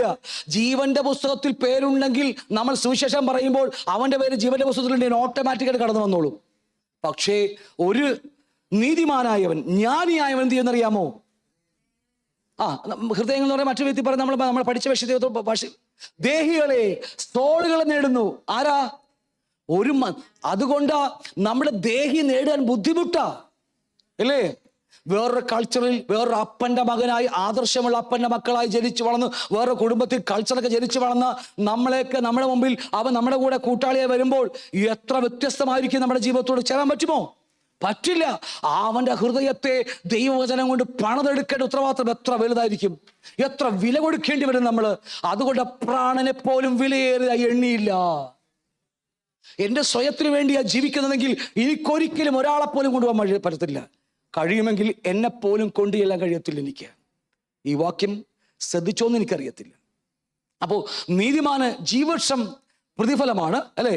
രണ്ടാമത് ജ്ഞാനിയായവന് ആരെ നേടുന്നു? ഹൃദയങ്ങൾ നേടുന്നു. അത് മറ്റു വ്യക്തി പറഞ്ഞാൽ ദാനിയേൽ പുസ്തകം 12:3 വാക്യം പറയുന്നു, എന്നാൽ ബുദ്ധിമാന്മാർ ആകാശ മണ്ഡലത്തിലെ പ്രഭ പോലെയും പലരെയും നീതിയിലേക്ക് തിരിക്കുന്നവർ. പലരെയും എന്ത് ചെയ്യുന്നു? നീതിയിലേക്ക് തിരിക്കുന്നവർ നക്ഷത്രങ്ങളെപ്പോലെയും എന്നും എന്നേക്കും. എവിടെയായത്? ഈ ഭൂമിയിൽ പ്രകാശിക്കാൻ പറ്റുമോ? ഇല്ല. ഏറിയ പ്രകാശിച്ചാൽ 80 വയസ്സ് 90 വയസ്സ് കഴിയുമ്പോൾ ഓട്ടോമാറ്റിക്കായിട്ട് പ്രകാശം കുറഞ്ഞു പോകും. അവസാനം മൂക്കി പല്ലി വെച്ച് സമയമാമരത്തിൽ പാട്ട് പാടി ഞങ്ങൾ കൊണ്ടുപോകും, അല്ലേ? ഇതല്ല, എന്നും എന്നേക്കും പ്രകാശിക്കും. അത് ആ ലോകത്തിലാണ്. ആരാണല്ലോ അത് പ്രകാശിക്കുന്നത്? ഒരു ബുദ്ധിമാൻ. അവനെങ്ങനെയാ? ആകാശമണ്ഡലിലെ പ്രഭ പോലെയും പലരെയും നീതിയിലേക്ക് തിരിക്കുകയാണവൻ. ഒരു മനുഷ്യനെ, രക്ഷിക്കപ്പെട്ടവനെ നീതിയിലേക്ക് തിരിക്കുകയാണ്. ദൈവ ഇഷ്ടത്തിലേക്ക് അവൻ തിരിച്ചു മാറ്റുകയാണ്. ദൈവത്തിന്റെ മനസ്സ് പറഞ്ഞു കൊടുക്കുകയാണ്. അപ്പോഴവന്റെ സ്വയം, അവന്റെ ഹൃദയം വയലന്റ് ആവുമ്പോൾ അവിടെയെല്ലാം ക്ഷമയോടെ കാത്തിരുന്നു കൊണ്ട് അവനെ നേടുകയാണ്. നമ്മൾ ഒരായുസ് വേണ്ടി വരും. ഹല്ലേലൂയ. ഒരായുസ് വേണ്ടി വരും. ഒരുപക്ഷെ ഇന്ന് നമ്മുടെ കൂടെ വന്നവരൊക്കെ ഒരു പക്ഷെ നിൽക്കുന്നില്ലായിരിക്കാം, നമ്മളെക്കാൾ വയലന്റ് ആയിരിക്കാം. പക്ഷെ വെയിറ്റ് ചെയ്യുക. കർത്താവ് വചനം പറയുക, നീ ക്ഷമയോടെ നിന്നാൽ അവൻ നമുക്ക് നേടാൻ കഴിയും. ഒന്നും മിണ്ടുന്നില്ലല്ലോ. ഇച്ചിരി ബുദ്ധിമുട്ടുള്ള കാര്യമായിട്ടത്. ഇച്ചിരിയല്ല. അതുകൊണ്ട് വെളിപ്പാട് പുസ്തകം 12-ാം അധ്യായം 11-ാം വാക്യം പറയുന്നു, അവർ കുഞ്ഞാന്റെ രക്തം ഹേതുവായും തങ്ങളുടെ വായിലെ സാക്ഷ്യവത്താലും അവർ അവനെ ജയിച്ചു. അടുത്ത വാക്യം, അവർ മരണപര്യന്തം, ജീവപര്യന്തം തൻ്റെ പ്രാണനെ, അല്ലേ? എനിക്ക് എന്നെ വില തോന്നിയില്ലെന്ന്. എനിക്ക് എന്നെ വില തോന്നിയാൽ ഒറ്റ എണ്ണത്തിന് ഞാൻ കൂട്ടുകൊടുത്തില്ല. എൻ്റെ സ്റ്റാറ്റസിനനുസരിച്ച് ഞാൻ കൂട്ടുകൊടുത്തുള്ളൂ. എനിക്ക് എന്നെ വിലയേറിയതായി കണ്ടാൽ എനിക്കൊരു സ്റ്റാറ്റസ് ഉണ്ട്, അല്ലേ? ആ സ്റ്റാറ്റസ് ഒറ്റ മാത്രമേ എനിക്ക് കൂട്ടുവിടാൻ കഴിയത്തുള്ളൂ. പക്ഷേ എനിക്ക് ഒന്നുമില്ലെങ്കിലോ, സ്വയമില്ലെങ്കിലോ, വരുന്നതെല്ലാം നമ്മുടെ സമ്പത്ത് തന്നെയായിരിക്കും. ഞാൻ പറഞ്ഞ അർത്ഥം മനസ്സിലാവുന്നുണ്ടോ? ഹല്ലേലൂയ. മാർക്കോസ് 1:17 യേശു അവരോട് പറഞ്ഞത്, എന്നെ അനുഗമിപ്പിൻ, ഞാൻ നിങ്ങളെ മനുഷ്യരെ പിടിക്കുന്നവരാക്കാം, ആത്മാക്കളല്ല. ഏതാ? സോൾ. ഹല്ലേലൂയ. രക്ഷിക്കപ്പെട്ടവനെ സമയമെടുത്ത് നമ്മൾ അവൻ നേടുകയാണ്. യേശു അവരോട് പറഞ്ഞത്, എന്നെ അനുഗമിപ്പിൻ. ഇത് ഒരുപാട് സമയം കഴിഞ്ഞുള്ള കാര്യമാണ്. ചിലപ്പോൾ 5 വർഷമോ 10 വർഷമോ 20 50 വർഷമായാലും ഈ പ്രവൃത്തി ചെയ്യാൻ കഴിയത്തില്ല. ഏതാ? അനുഗമിക്കുക എന്നുള്ളത്. വിശ്വാസം അനുസരണമായും, അനുസരണം ആശ്രയമായും, ആശ്രയം അവസാനം അനുഗമനമായി മാറണം. മനസ്സിലായില്ലേ? എന്നെ ലൂക്കോസ് 9:23, എന്നെ അനുഗമിക്കാൻ ഇച്ഛിച്ചാൽ എന്ത് ചെയ്യണം? നിന്റെ ശത്രുവിനെ ത്യജിച്ച് കളയണം. നീ മറ്റുള്ളവരായി നിന്റെ സ്റ്റാറ്റസിനൊത്തവണ്ണം ഇല്ലാത്തവരെ എല്ലാവരും നീ മാറ്റിക്കളയണം. അങ്ങനെയാണ് എഴുതി വെച്ചിരിക്കുന്നത്? അല്ല, തന്നെത്താനൊന്നുമല്ല. 4 സുവിശേഷങ്ങളും ആ വാക്യം എടുത്ത് വെക്കണം. എടുത്ത് 4 എടുക്കണം. എന്തൊക്കെയാണെന്നറിയാമോ? നിന്റെ അപ്പനെയും അമ്മയെയും. അയ്യോ, 9 മാസം എന്നെ വയറ്റി ചുമന്നുകൊണ്ട് നടന്ന അമ്മ വെറുക്കാൻ പറ്റുമോ? എനിക്ക് വേറെ വഴിയില്ല. വെറുത്ത് തള്ളാനല്ലേട്ടാ പറഞ്ഞത്. അയ്യോ, 1-ാം സ്ഥാനം മാറ്റാൻ വേണ്ടിയാ പറഞ്ഞത്. 2, നിന്റെ പ്രിയപ്പെട്ടവൾ, അല്ലെ മാർക്കോസ് എന്താ പറഞ്ഞത്? നിന്റെ ഭാര്യ, നിന്റെ മക്കൾ, നിന്റെ വസ്തുവകകൾ, നിന്റെ നിലങ്ങൾ. അവസാനം പറയാ, നിന്നെയും കൂടി അങ്ങ് നടന്നേക്കാൻ. എന്നിട്ട് നീ എൻ്റെ പോരെ. ഇത് വല്ലാത്തൊരു ചെയ്ത്തായി പോയി കർത്താവ് ചെയ്തത്. അതുകൊണ്ട് 1 കൊരിന്ത്യർ 15-ാം അധ്യായം 19-ാം വാക്യം പറയുന്നു, ഇഹലോകത്തിലേക്ക് വേണ്ടി മാത്രം ക്രിസ്തുവിൽ പ്രത്യാശ വെച്ചവർ, കർത്താവിനെ കൊണ്ട് ജീവിച്ചവർ, നല്ലോണം സമൃദ്ധിയായി ജീവിച്ച് നരകത്തിലേക്ക് പോകുന്നവർ, ഒരു മടിയുമില്ല പറയാനായിട്ട്. അരിഷ്ടന്മാർ അത്രേ. കറക്റ്റ് വാക്യ. ഞാൻ പറഞ്ഞു മനസ്സിലാവുന്നുണ്ടോ? ഈ വചനം എല്ലാ ദിവസവും 5 അധ്യായം വായിക്കുന്നതുകൊണ്ടുണ്ടല്ലോ, ഒരെണ്ണം പറഞ്ഞൊക്കെ തിരിച്ചു പറയാ. നമ്മൾ ചോദ്യം ചെയ്തു തുടങ്ങി ഇപ്പൊ. അതവിടെ സൂക്ഷിച്ചൊക്കെ ഞാൻ സംസാരിക്കുന്നത് ഇപ്പൊ. എന്നും ആകട്ടെ, യേശു അവരോട് പറഞ്ഞ, എന്നെ അനുഗമിപ്പിൻ, ഞാൻ പറയാം, അനുഗമനം വളരെ സീരിയസ് കാര്യമാണ് കേട്ടോ. ഒരു ശിഷ്യത്വം ആരംഭിക്കുന്നത് ഇപ്പോഴാണ്. ചിലപ്പോൾ 10-20 വർഷം കഴിഞ്ഞ ശേഷമാണ് അതൊക്കെ ആരംഭിക്കാൻ പോകുന്നത്. ചിലപ്പോൾ ഒരു ദിവസം കൊണ്ട് സംഭവിച്ചേക്കാമില്ലെന്ന് ഞാൻ പറയുന്നില്ല. വിശ്വാസം എന്തായി മാറണം? അനുസരണവും ആശ്രയവുമായി അടുത്ത ആശ്രയമായി മാറണം. അങ്ങേ കൂടാതെ എനിക്കൊന്നും കഴിയത്തില്ല, അങ്ങില്ലാതെ എനിക്കൊന്നും ആകത്തുമില്ല. കയ്യിൽ പോക്കറ്റ് നിറച്ച് പൈസ ഇരിക്കും, വാക്കനുസരിക്കാൻ ദാസന്മാർ ഇഷ്ടം പോലെ കാണുമായിരിക്കും. പക്ഷേ എന്നാലും അവൻ പറയും, അങ്ങില്ലെങ്കിൽ എന്നെ അഴക്കല്ലേ, അങ്ങില്ലെങ്കിൽ ഞാൻ അതിലേക്ക് പോകരുത്, എന്നെ വിടല്ലേ, അങ്ങില്ലെങ്കിൽ ആ ബിസിനസ് ചെയ്യാൻ എന്നെ അഴക്കല്ലേ. ഇതാണ് യഥാർത്ഥമായ ആശ്രയമായി മാറുന്നത്. അത് കഴിഞ്ഞിട്ടാണ് അനുഗമിക്കാൻ പോകുന്നത്. നിങ്ങൾക്ക് പറഞ്ഞ് മനസ്സിലാവുന്നുണ്ടോ? ഓക്കെ, സ്വയം പോലുമില്ല. ഓക്കെ, എന്നിട്ട് പറയാ യേശു അവരോട് പറഞ്ഞത് എന്താ? ആരെ പിടിക്കാന്നാ പറഞ്ഞത്? മനുഷ്യരെ പിടിക്കുവാൻ, ആ സോളുകളെ പിടിക്കുവാൻ. മാൻ, അവിടെ ആദം എന്ന് പറയുന്ന അതേ വാക്ക് തന്നെ അവിടെ കൊടുത്തിരിക്കുന്നത്. ഈ ചെളിമണ്ണിൽ നിന്നുണ്ടായ ആദത്തെ കുറിച്ച്, അല്ലെ പൊടിയിൽ നിന്നുണ്ടാക്കിയ ആദത്തെ കുറിച്ചാണ് പറയുന്നത്. യഥാർത്ഥ മനുഷ്യൻ ആരാ? മനുഷ്യൻ, യഥാർത്ഥ മനുഷ്യൻ ആരാ? ആരാ? ജീവനുള്ള ദേഹി, ലിവിങ് സോൾ, യഥാർത്ഥ മനുഷ്യൻ. ഈ കാണുന്നൊക്കെ മനുഷ്യനൊന്നുമല്ല. ആരാ പറഞ്ഞ മനുഷ്യനാണെന്ന് ഈ കാണുന്നൊക്കെ? അല്ലേ? ഒന്നും മിണ്ടിയില്ല നിങ്ങൾ, അല്ലേ? ഇന്ന് രാവിലെയും പോൺസ് പൗഡറൊക്കെ ഇട്ട് മറ്റേതൊക്കെ ഇട്ട് തേച്ച് പിടിപ്പിച്ച് അതൊന്നും അല്ല മനുഷ്യൻ. വെറും പൊടി. 18 എലമെന്റ്സ് കൊണ്ട് മാത്രം, 92 ഉണ്ട്, അതിൽ 18 എലമെന്റ്സ് കൊണ്ട് ഉണ്ടാക്കിയ സാധനം മാത്രമായിരിക്കുന്നത്. ഇവിടെ എല്ലാം മനുഷ്യൻ ജീവിക്കുന്നത് അദൃശ്യ ലോകത്തിലാണ്. അവൻ ലിവിങ് സോൾ, അവന് സ്പിരിറ്റുമുണ്ട്, അല്ലേ? ഒരു മനുഷ്യന് 2 ഭാഗമുണ്ട് വേറെ, ഒരു മനുഷ്യന് 2 ഭാഗം വേറെയുണ്ട്. അവന് ബോഡിയുണ്ട്, ആത്മാവും ഉണ്ട്. ഒന്നും മിണ്ടിയില്ല. ഓക്കെ, അപ്പോൾ കർത്താവ് നമ്മെ പറഞ്ഞത് ആത്മാക്കളെ നേടാനല്ല. സർവോല്ലാവും നേടിയിട്ട് നിന്റെ ആത്മാവ് നഷ്ടമായാൽ നിനക്കെന്ത്? വായിച്ചിട്ടുണ്ടോ നിങ്ങള്? ഒന്നും പറയുന്ന വായിച്ചിട്ടുണ്ടോ? അപ്പം നിങ്ങൾ വായിച്ച ബൈബിൾ തെറ്റായ ബൈബിളാ. നിങ്ങളുടെ ബൈബിൾ തെറ്റാത്. അങ്ങനത്തെ ബൈബിളേ ഇല്ല ഭൂമിയിൽ. ഒറ്റ ബൈബിള് എൻ്റെ കയ്യിൽ 10 ചില ബൈബിളുണ്ട്. ഒരൊറ്റ ബൈബിൾ അതില്ല, ബാക്കിയില്ല. ഈ പറഞ്ഞത് ജീവനെ കുറിച്ചാ പറയുന്നത്. അവിടെ നിന്റെ സർവ്വലോകം നേടി നിന്റെ ജീവനെ കളഞ്ഞാൽ സുഖേ സോൾ. നമ്മൾ പറഞ്ഞ് നമ്മൾ അങ്ങനെ ആയിപ്പോയതാ, അല്ലേ? അയ്യോ വേണ്ട, ഞാൻ മായ്ച്ചു കളഞ്ഞ അത്. അപ്പൊ അതുകൊണ്ട് നമ്മൾ മനുഷ്യരെ പിടിക്കുവാൻ കർത്താവ് നമ്മളെ വിളിച്ചിരിക്കുക. മനുഷ്യരെ പിടിക്കുവാൻ. ഹല്ലേലൂയ.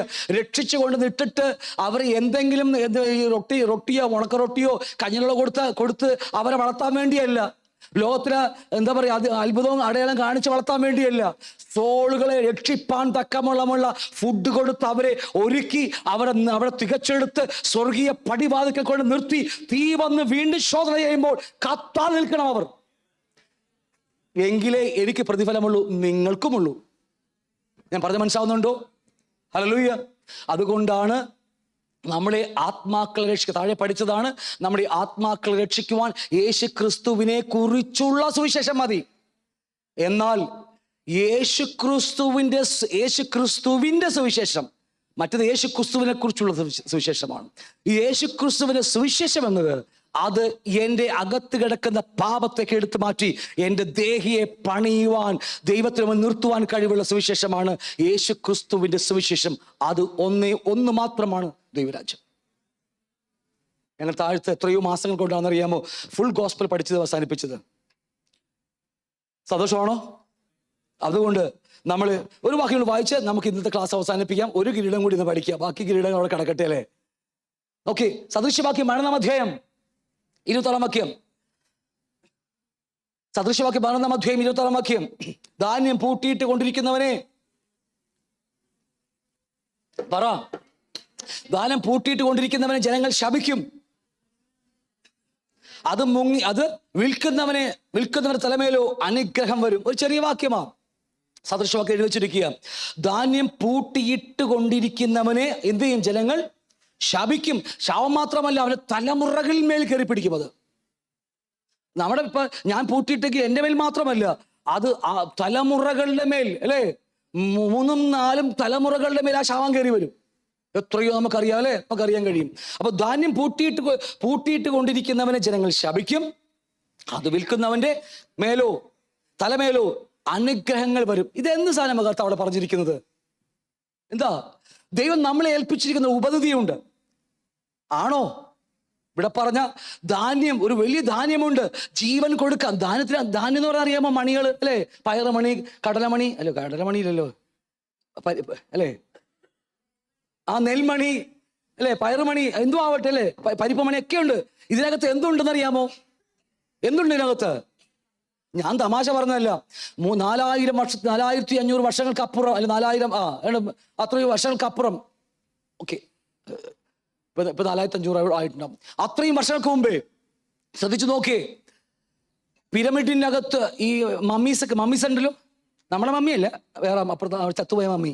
ആ മമ്മിയെ കിടത്തിയിട്ട് കഴിയുമ്പോഴുണ്ടല്ലോ അവരുടെ ഈ എന്താ പറയുക, അവർക്കൊരു അണ്ടർസ്റ്റാൻഡിങ് ഉണ്ട്.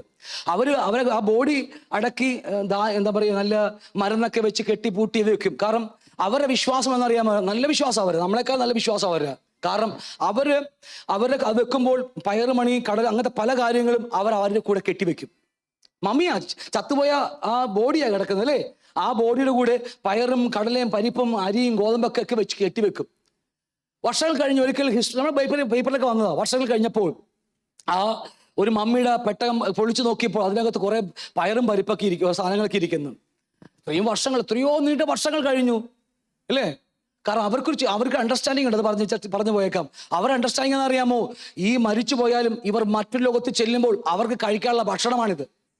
നമുക്ക് പോലും ആ ചിന്തയില്ല കേട്ടോ, അത് പറയാൻ കാര്യം. നമുക്ക് ഇത് ഇവിടെ അവർക്ക് പോലും അത്രയും ബോധമുണ്ട്. അപ്പൊ എന്തുവാണ് ഞാൻ പറയുന്ന കാര്യങ്ങള്, ആ മമ്മി ഞാൻ പറഞ്ഞ മനസ്സിലാവുന്നുണ്ടോ? അപ്പൊ ഞാൻ പറഞ്ഞ പയറുമണിയെ കുറിച്ച്, ആ പയറുമണി എന്തുമാകട്ടെ, അത് എത്രയോ വർഷങ്ങൾക്ക് ശേഷം സയൻസ് കണ്ടെത്തി. അത് എടുത്തിട്ട് സയൻസ് അത് എടുത്തു വെച്ചു, കുറെ നാൾ എടുത്തു വെച്ചു. അത് മുളച്ചില്ല. ഒരു ദിവസം ആ പയറുമണിയെ അവർ കുഴി വിതച്ചിട്ട് ഒരാഴ്ച കഴിഞ്ഞുണ്ടല്ലോ, ഇത്രയും വർഷം കഴിഞ്ഞിട്ടും അതിനകത്ത് ജീവൻ നഷ്ടമായില്ല, അത് മുളച്ചു പൊങ്ങി വന്നു. ഞാൻ പറഞ്ഞ മനസ്സിലാവുന്നുണ്ടോ? ഹല്ലേലൂയ. ധാന്യം പൂട്ടിവെക്കരുത്, അത് കൊടുക്കാനുള്ളതാ.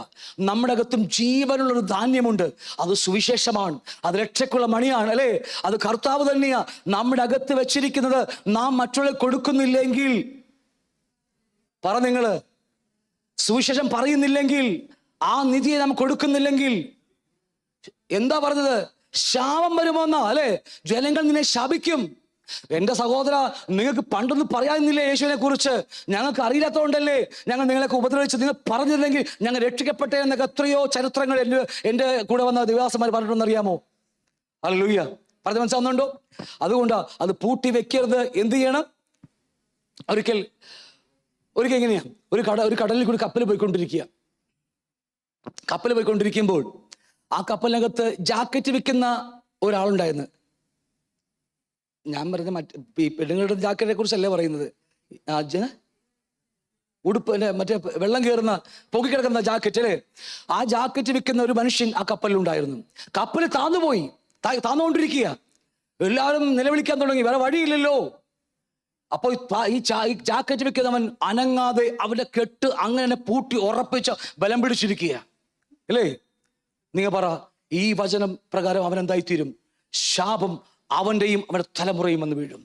എന്നാൽ അവൻ അത് തുറന്നു വെച്ച് ഓരോ ജാക്കറ്റ് അവരത് കൊടുത്തിരുന്നെങ്കിൽ അത്രയും ആൾക്കാരെ അവർ രക്ഷിക്കാമായിരുന്നു. അതേ വാക്ക് തന്നെയാണ് ഇവിടെ പറഞ്ഞിരിക്കുന്നത്. അതേ അണ്ടർസ്റ്റാൻഡിംഗിലാണ് കർത്താവ് ഈ വാക്യം എത്തിച്ചിരിക്കുന്നത്. നമ്മുടെ അകത്തുള്ള ധാന്യം പൂട്ടിവെക്കാൻ വേണ്ടിയല്ല, അത് പൂട്ടിവെച്ചാൽ ജനങ്ങൾ ശപിക്കും. എന്നിലൂടെ രക്ഷിക്കപ്പെടാനിരിക്കുന്നവരുടെ ലിസ്റ്റ് കർത്താവിന്റെ പക്കലുണ്ട്. എൻ്റെ പക്കലൊന്നുമില്ല, അത് ചോദിച്ചിട്ട് കാര്യമില്ല. എനിക്ക് പറ്റത്തില്ല അല്ലേ. എനിക്ക് അറിയില്ലാത്തതുകൊണ്ടാണ് ഞാൻ എല്ലാവരോടും സുവിശേഷം പറയുന്നത്. ഞാൻ കർത്താവോട് ചോദിക്കും, കർത്താവേ ജീവന്റെ പുസ്തകത്തിൽ പേരുള്ളവർ ലിസ്റ്റിങ് തന്നിരുന്നെങ്കിൽ എനിക്ക് എളുപ്പം പണിയായിരുന്നു. നിന്റെ ഉടായ്പ പണിയൊന്നും എൻ്റെ അടുത്ത് നീ പറഞ്ഞുകൊണ്ടിരുന്നോ, ഞാൻ സമയമാകുമ്പോൾ നിന്റെ മുമ്പിൽ ആളെ വരും, രക്ഷിക്കപ്പെടുത്തിക്കോളാം. നമ്മുടെ ഐഡിയ നല്ല ഐഡിയയിലെ നല്ല കുരുട്ട് സാധനങ്ങൾ ഇതൊക്കെ. ഇതൊന്നുമില്ലെങ്കിലും ഭയങ്കര സാധനം അകത്തിരിക്കുന്നത്. എനിക്ക് പറഞ്ഞ മനസ്സിലാവുന്നുണ്ടോ? ഹല്ലേലൂയ. നാം സുവിശേഷം പറഞ്ഞുകൊണ്ടിരിക്കുമ്പോൾ ദൈവം അതിനിടയിൽ ആൾക്കാരെ കയറ്റി വിടുകയാണ്. ഹല്ലേലൂയ. അപ്പോൾ ഇത് പറയുന്നില്ലെങ്കിൽ, പാട്ടുകാർ കയറിക്കോട്ടോ, സമയം വൈകിക്കൊണ്ടിരിക്കുന്നത്, പാട്ടുകാർ കയറിക്കോ. അത് പറയുന്നില്ലെങ്കിൽ നോക്കിയേ, നമ്മൾക്ക് ശാപം വരാനിടയുണ്ട്. പറഞ്ഞാൽ നമ്മുടെ മേൽ എന്ത് വരും? അനുഗ്രഹം വരും. ഓക്കെ, രണ്ടാമത്തെ കിരീടം ഇവിടെ ഞാൻ ഇന്ന് അവസാനിപ്പിക്കുകയാണ്. എനിക്കറിയില്ല എങ്ങനെ പോകണമെന്ന്. ഞാൻ പറഞ്ഞ മനസ്സിലാവണോ നിങ്ങൾക്ക്? ഹല്ലേലൂയ. പ്രശംസാ കിരീടം അല്ലേ. എന്താ പ്രശംസാ കിരീടം? നിങ്ങളാകുന്നു പ്രശംസാ കിരീടം. നാം കൊണ്ടുവരുന്ന ആത്മാക്കളെ, നാം നേടുന്ന ആത്മാക്കളെ, അവരുടെ സോളുകൾ രക്ഷിക്കപ്പെടാൻ തക്കവണ്ണം അവരെ ചേർത്ത് പിടിച്ച് അവരുടെ കഷ്ടങ്ങളിലും സങ്കടങ്ങളിലും ദുഃഖങ്ങളിലും നമ്മെ എതിർത്ത് നമ്മെ ചീത്ത വിളിച്ചു പോകുമ്പോഴും സഹോദര എന്ന് വിളിച്ച് നെഞ്ചോട് ചേർത്ത് പിടിക്കുന്ന അനുഭവങ്ങളൊക്കെ നമ്മൾ. ഒരു കാര്യം ഞാൻ പറയാം, നമ്മുടെ സ്വയം മാറ്റാത്തോളം കാലം നമുക്ക് ഒരു മനുഷ്യരെപ്പോഴും കാണാൻ കഴിയത്തില്ല. നമ്മുടെ സ്വയം മാറി നിൽക്കണം. നമ്മുടെ സ്വന്തം ഇഷ്ടം, നമ്മുടെ ആഗ്രഹങ്ങൾ മാറി നിന്നേ മതിയാകത്തുള്ളൂ. അതുകൊണ്ട് കർത്താവ് പറഞ്ഞത്, തന്നെത്താൻ ത്യജിക്കാതെ ഒരുവനും എന്നെ അനുഗമിക്കാൻ കഴിയത്തില്ല. ഹല്ലേലൂയ. അതൊക്കെ മനസ്സിലാവുന്നുണ്ട്. അതുകൊണ്ട് വളരെ ഇമ്പോർട്ടൻ്റ് കാര്യമാണ്. നമ്മുടെ ആ കയ്യിലൊക്കെ ആൾക്കാരെയൊക്കെ വചനം പഠിപ്പിച്ച് അവർ നമ്മളെ എതിർത്ത് ചീത്ത വിളിച്ച് പോയേക്കാം, എന്നാലും നമ്മൾ അവരെ പുറകെ പോകുകയാണ്, എന്നാലും പോകുകയാണ്. കാരണം അവരവിടെ ചെന്നാലേ എനിക്ക് നിങ്ങൾക്ക് പ്രതിഫലമുള്ളൂ. ഞാൻ പറഞ്ഞ അർത്ഥം മനസ്സിലാവുന്നുണ്ടോ? മൗനമായിരിക്കാം. നമുക്ക് തന്ന ആ ജീവനുള്ള ധാന്യം അകത്ത് വെച്ചുകൊണ്ട് നമുക്ക് മൗനമായിരിക്കാം. പക്ഷെ ഓർക്കണം, ശാപം നമ്മുടെ തലമേൽ വരും. ഞാൻ ഈ വാക്കിൽ നിന്നുകൊണ്ടാണ് സംസാരിക്കുന്നത് കേട്ടോ, അല്ലാതെ വേറെ നിങ്ങളെ ശപിച്ചതല്ല, ഞാൻ ശപിച്ചതല്ല. ഈ വാക്കിൽ നിന്നുകൊണ്ട് ഞാൻ സംസാരിക്കുക. ആ ധാന്യം പൂട്ടിവെച്ചാൽ അതിൽ മേൽ ജനങ്ങൾ നമ്മെ ശപിക്കാനിടയുണ്ട്. അത് എന്നെ മാത്രമല്ല, എന്റെ തലമുറകളുടെ മേലും അത് വീഴാനിടയുണ്ട്. ഹല്ലേലൂയ. എന്നാൽ ആ കൊടുക്കാൻ തുടങ്ങുമ്പോഴുണ്ടല്ലോ, അനുഗ്രഹം നമ്മുടെ മേൽ വരും. നമ്മുടെ മേൽ വന്നാൽ നമ്മുടെ തലമുറകളുടെ മേലും അത് വ്യാപരിച്ചുകൊണ്ടിരിക്കും. എത്ര ദൈവത്തിന്റെ വാഗ്ദത്തങ്ങൾ, എത്ര അനുഗ്രഹങ്ങൾ! അതിനൊരു ഒരു വഴിയുണ്ട് അതിന്. അത് പ്രകാരം പോടിയിൽ മാത്രമേ നമുക്ക് ലഭിക്കത്തുള്ളൂ. എത്ര സന്തോഷമുണ്ട്! ഒരു ദിവസം ഇതുപോലെ എന്നെ കർത്താവേ എന്ന് വെച്ചിട്ട് ആ കാൽക്കൽ പോയി അവൻ തലയിൽ നമ്മുടെ കിരീടം വെച്ച് തരുമ്പോൾ അല്ലേ, എത്ര സന്തോഷമായിരിക്കും. പക്ഷെ അന്ന് സന്തോഷിക്കണമെങ്കിൽ ഇന്ന് ചില സങ്കടങ്ങൾ നമ്മൾ ഏറ്റവും മതിയാകത്തുള്ളൂ. അതുകൊണ്ട് സങ്കടക്കാരൻ ഒരു വാക്ക് ഇങ്ങനെ പറയുന്നില്ലേ, എന്ത് വിയർപ്പോടെ വിതച്ചവൻ, വിയർപ്പെന്നല്ലേ പറഞ്ഞേ, കണ്ണുനീരോടെ വിതച്ചവൻ അല്ലേ, കണ്ണുനീരോടെ വിതച്ചവൻ ആർപ്പോടെ പെയ്യുന്ന ദിവസം ഇവിടെയല്ല അവിടെ.